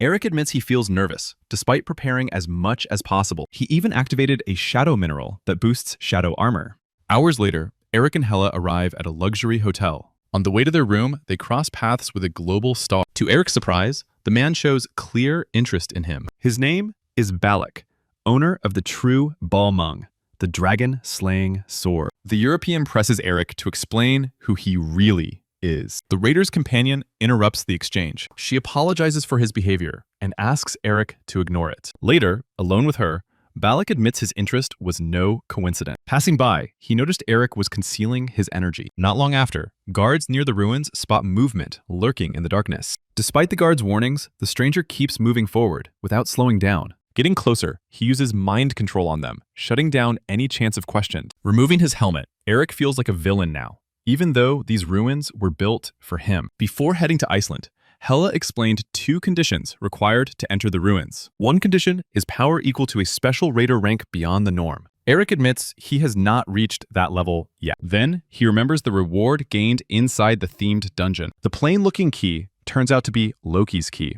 able to open any lock. Standing before the ruins, Eric uses the key and opens the doors with ease. Inside, a long corridor awaits them, lit by steady torchlight. At the end of the passage, a giant sits upon a massive throne. His name is Smear, guardian of the ruins by order of his father, Grungir. Hela returns to her true form and states she escorts the Chosen One. She explains their urgency and asks for passage. Smear refuses, for reasons she should already understand. He says Eric opened the doors through trickery and deceit. The giant advises gaining true strength before attempting the trial. Claims of urgency do nothing to sway him. Smear says Jotunheim is long buried in ash, and he has all the time left. Suddenly, Eric cuts in, calling all of it nonsense. He activates chain lightning and presses the giant to let him pass. Smear grows irritated by the hero's bold attacks. Rising from his throne, the giant steps toward Eric, eyes blazing. At the ruins entrance, Balak questions the watchers about intruders. They calmly reply that everything remains sealed. Balak is certain such energy surges only happen when ruins are opened. He calls a trusted ally, who says she will arrive immediately. Smear demands respect, his voice nearly crushing Eric and Hela. For Eric, retreat or fighting Heimdall leads to the same end as facing Smear. He chooses to stand his ground. The giant declares his hospitality has ended. A massive spear forms above and rockets straight at Eric. Using Universal Source, Eric destroys the weapon mid-flight. Boosted by wind speed, he charges the giant head-on. Smear realizes Eric aims straight for his heart and cannot allow it. The giant swings, trying to swat him away. Eric feels the same crushing pressure as during the fight with Hugin, a sense of total hopelessness, with no clear path to victory. Even so, the hero refuses to give up. He unleashes Icy Lands, a secret skill of the Dark Elves. Smear glares at the jagged ice spikes forming before him. Answering in kind, he creates stone spikes just as fearsome. Eric counters with fire blasts and wind currents to shatter incoming ice. Elemental clashes explode, forcing the giant to shield himself. Using the chaos, Eric activates stealth and vanishes from sight. Smear scans the hall in surprise, unable to find him. In the next instant, Eric leaps back into view with an attack. Mid-air, he forms a weapon and strikes at close range. The blade shatters on contact with the giant's body. Eric crashes to the floor, leaving not a single scratch on his enemy. The giant is surprised by this approach and deems everything the hero does now completely pointless. Eric pushes back with the belief that he alone gives meaning to his actions and his life. He decides it is better to try and fail then regret never acting at all. Suddenly, an overwhelming force slams him into the ground, crushing him down. Smear towers above, demanding to know if Eric truly meant those words. Just as suddenly, the crushing pressure vanishes from the hero's body. The giant proposes a deal, granting Eric a chance to prove his worth. Eric declares he will endure the giant's strongest single blow to earn passage. Hela rushes from cover, trying to stop them from doing something reckless. Smear accepts Eric's condition without hesitation. He forges a spear from stone, preparing to test the hero's resolve. With a powerful swing, the giant hurls the spear straight at Eric. When the dust settles, a massive crater scars the opposite wall. Suddenly, Eric reappears as if stepping out of the shadows themselves. He used unity with Shadow to evade the strike without fail. The giant seems satisfied with this display of skill and resolve.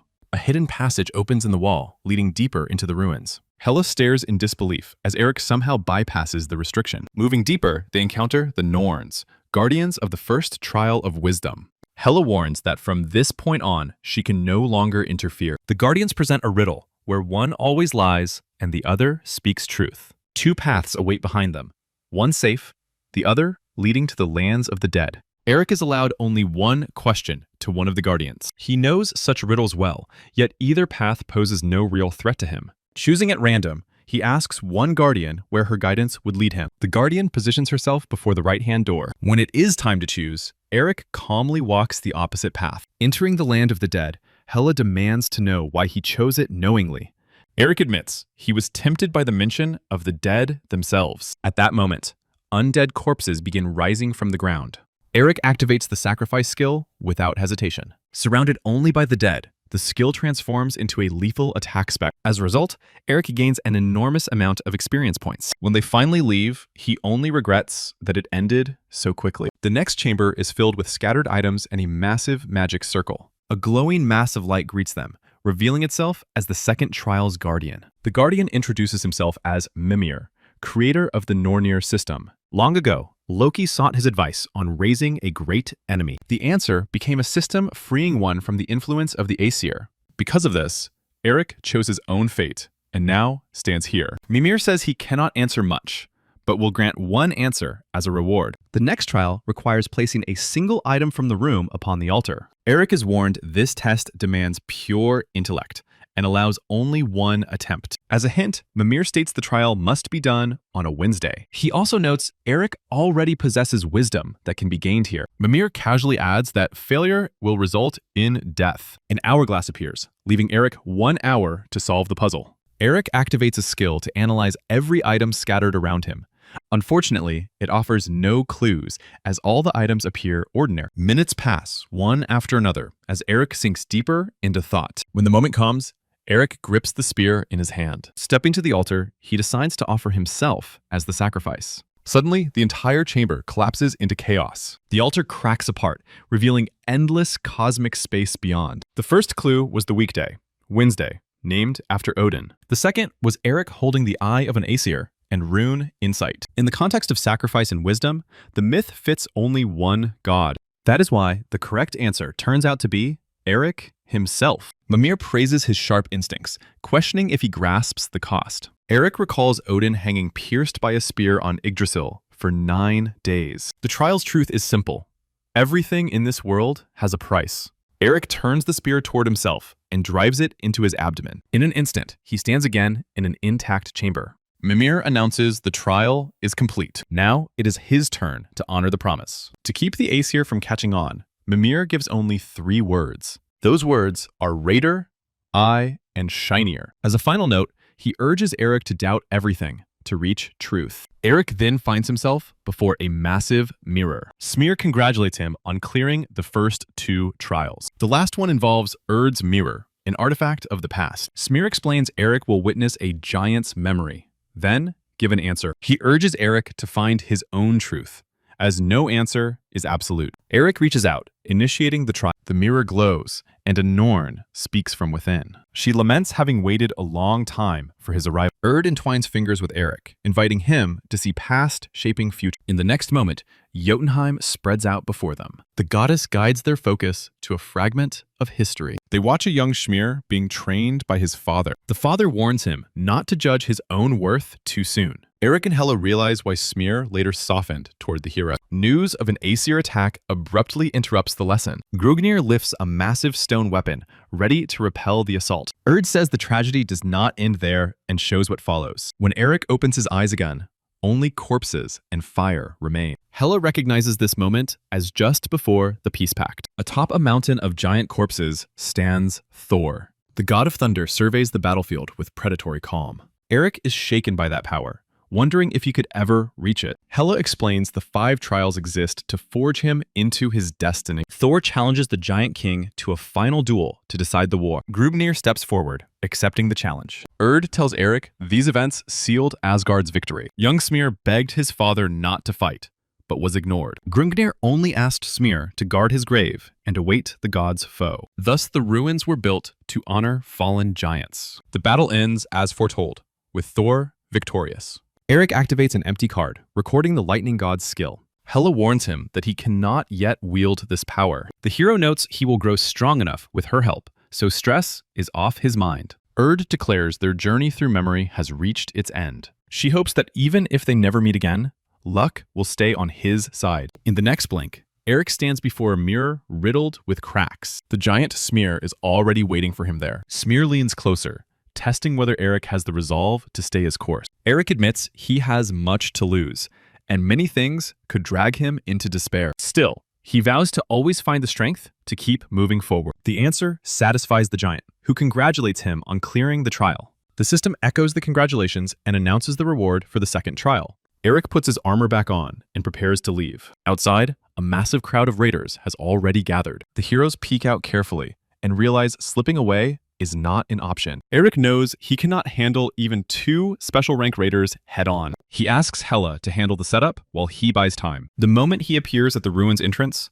Balak heads straight for him. The man instantly knows the dungeon is cleared, as its energy has vanished. Eric states the place was meant only for him, with no entry for others. He then reveals a copy of Balak's sword, leaving the European stunned. Eric points out there is no rule against creating artifact replicas. Offended, Balak launches a flurry of strikes, but Eric dodges them clean. In the end, Balak admits not many can evade his attacks like that. Other raiders watch the duel in stunned silence. Balak's red-haired partner joins them, warning the blades are more than lookalikes. According to her, the sword's power is perfectly identical. Hela informs Eric that her preparations are complete. To her surprise, Eric chooses not to flee, but to fight Balak. Chances to clash with a raider of this level do not come every day. The raider strikes first, but Eric has already charged his blade. When the swords collide, a massive energy blast erupts. Shockingly, Balak is the one blown backward. His companion slows his fall with magic. Rushing to him, she is horrified by his condition. She looks at Eric, wondering how such a monster walks around unguarded. She fires an attack at him, but it passes straight through. Balak regains consciousness and tells her to report everything to headquarters. In that moment,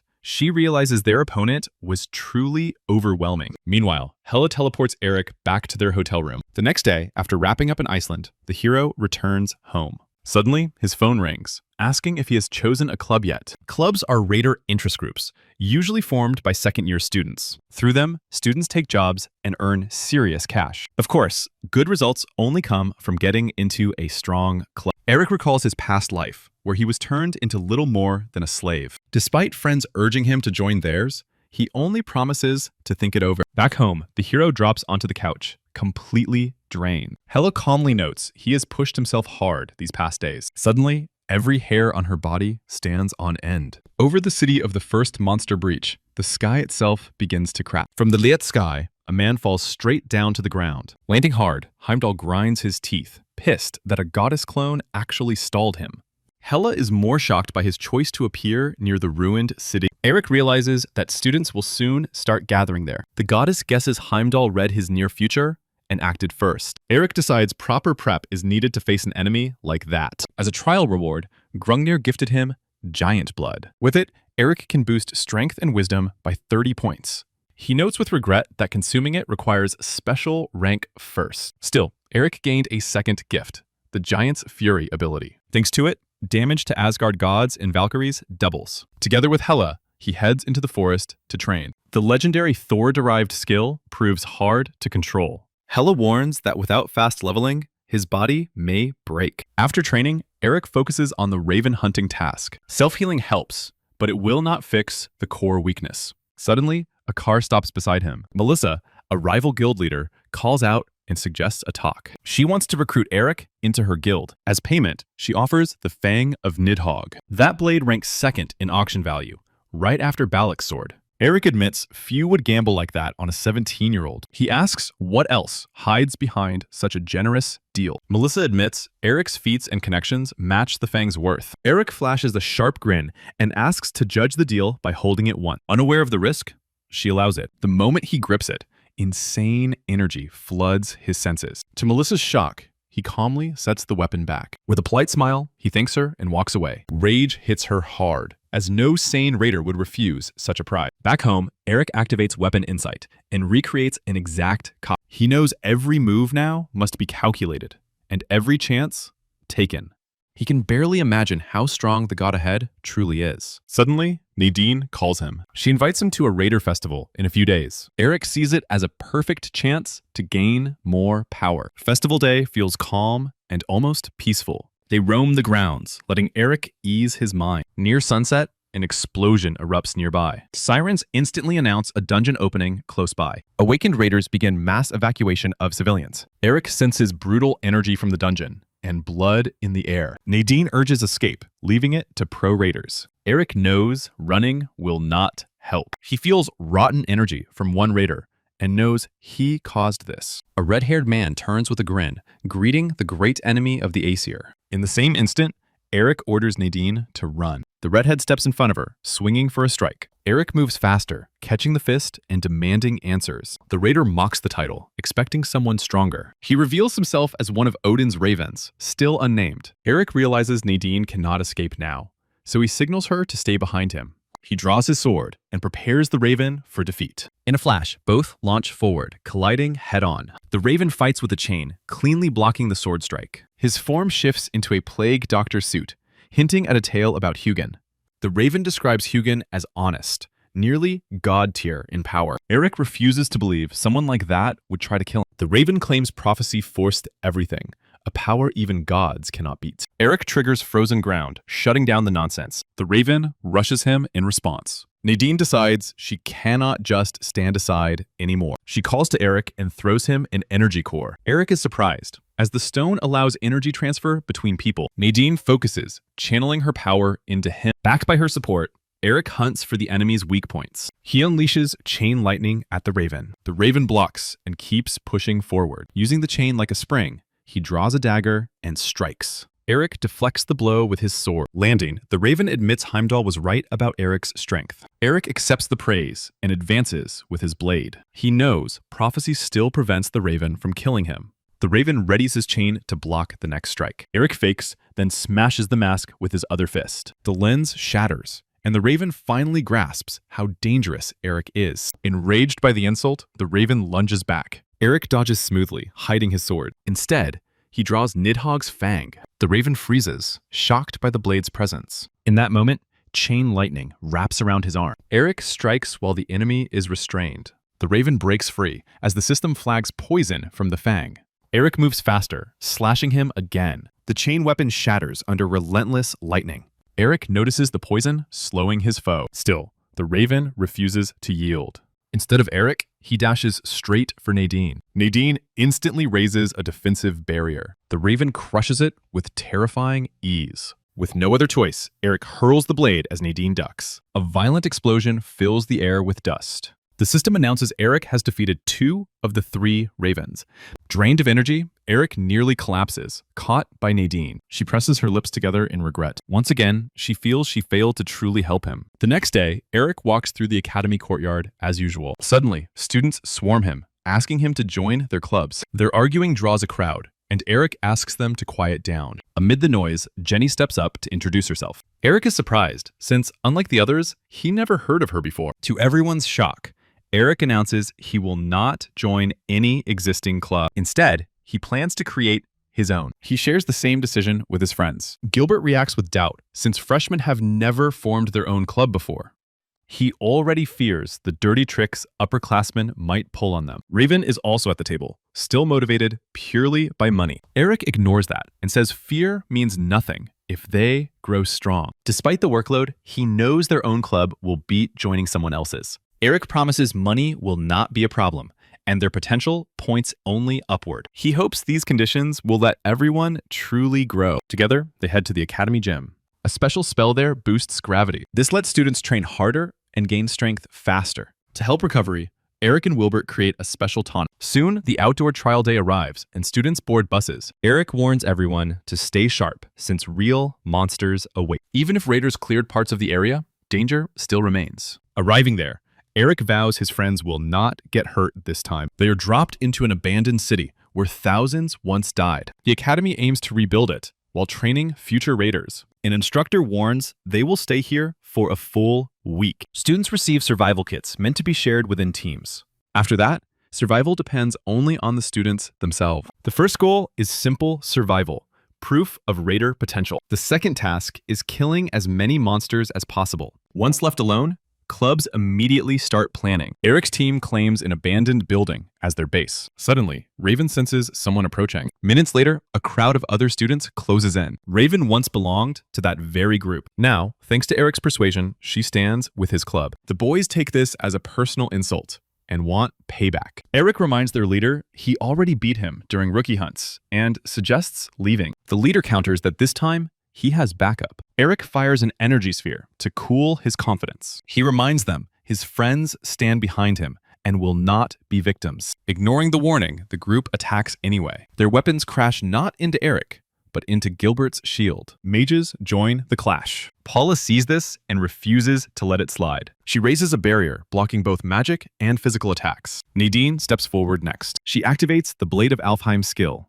The strike sends the enemies fleeing. The leader slips, and Eric instantly catches up. His teammates abandon him without hesitation. Eric steps aside, letting Raven take over. She repays her former leader for calling her a useless scout. Afterward, they bring an instructor to the scene. He is stunned that such a small team defeated senior students. The man cautiously turns toward the exit, assuring that he will handle everything. Eric shifts his focus to Curtis, who rushed in to help. Even Curtis cannot explain why he suddenly chose to back the bold Eric. He turns to leave, but Eric warns him about the danger of wandering alone. Blushing, Curtis decides to stay close to Eric's club. Naturally, Eric teases him a bit, making sure he does not bully anyone on the team. As night falls, monsters begin crawling out into the ruined streets. The group decides to hunt, aiming to rack up points. Soon, they stumble upon a strange portal in the middle of the street. Nadine notes that the mana here feels far denser than nearby areas. Places like this usually spawn stronger monsters more often.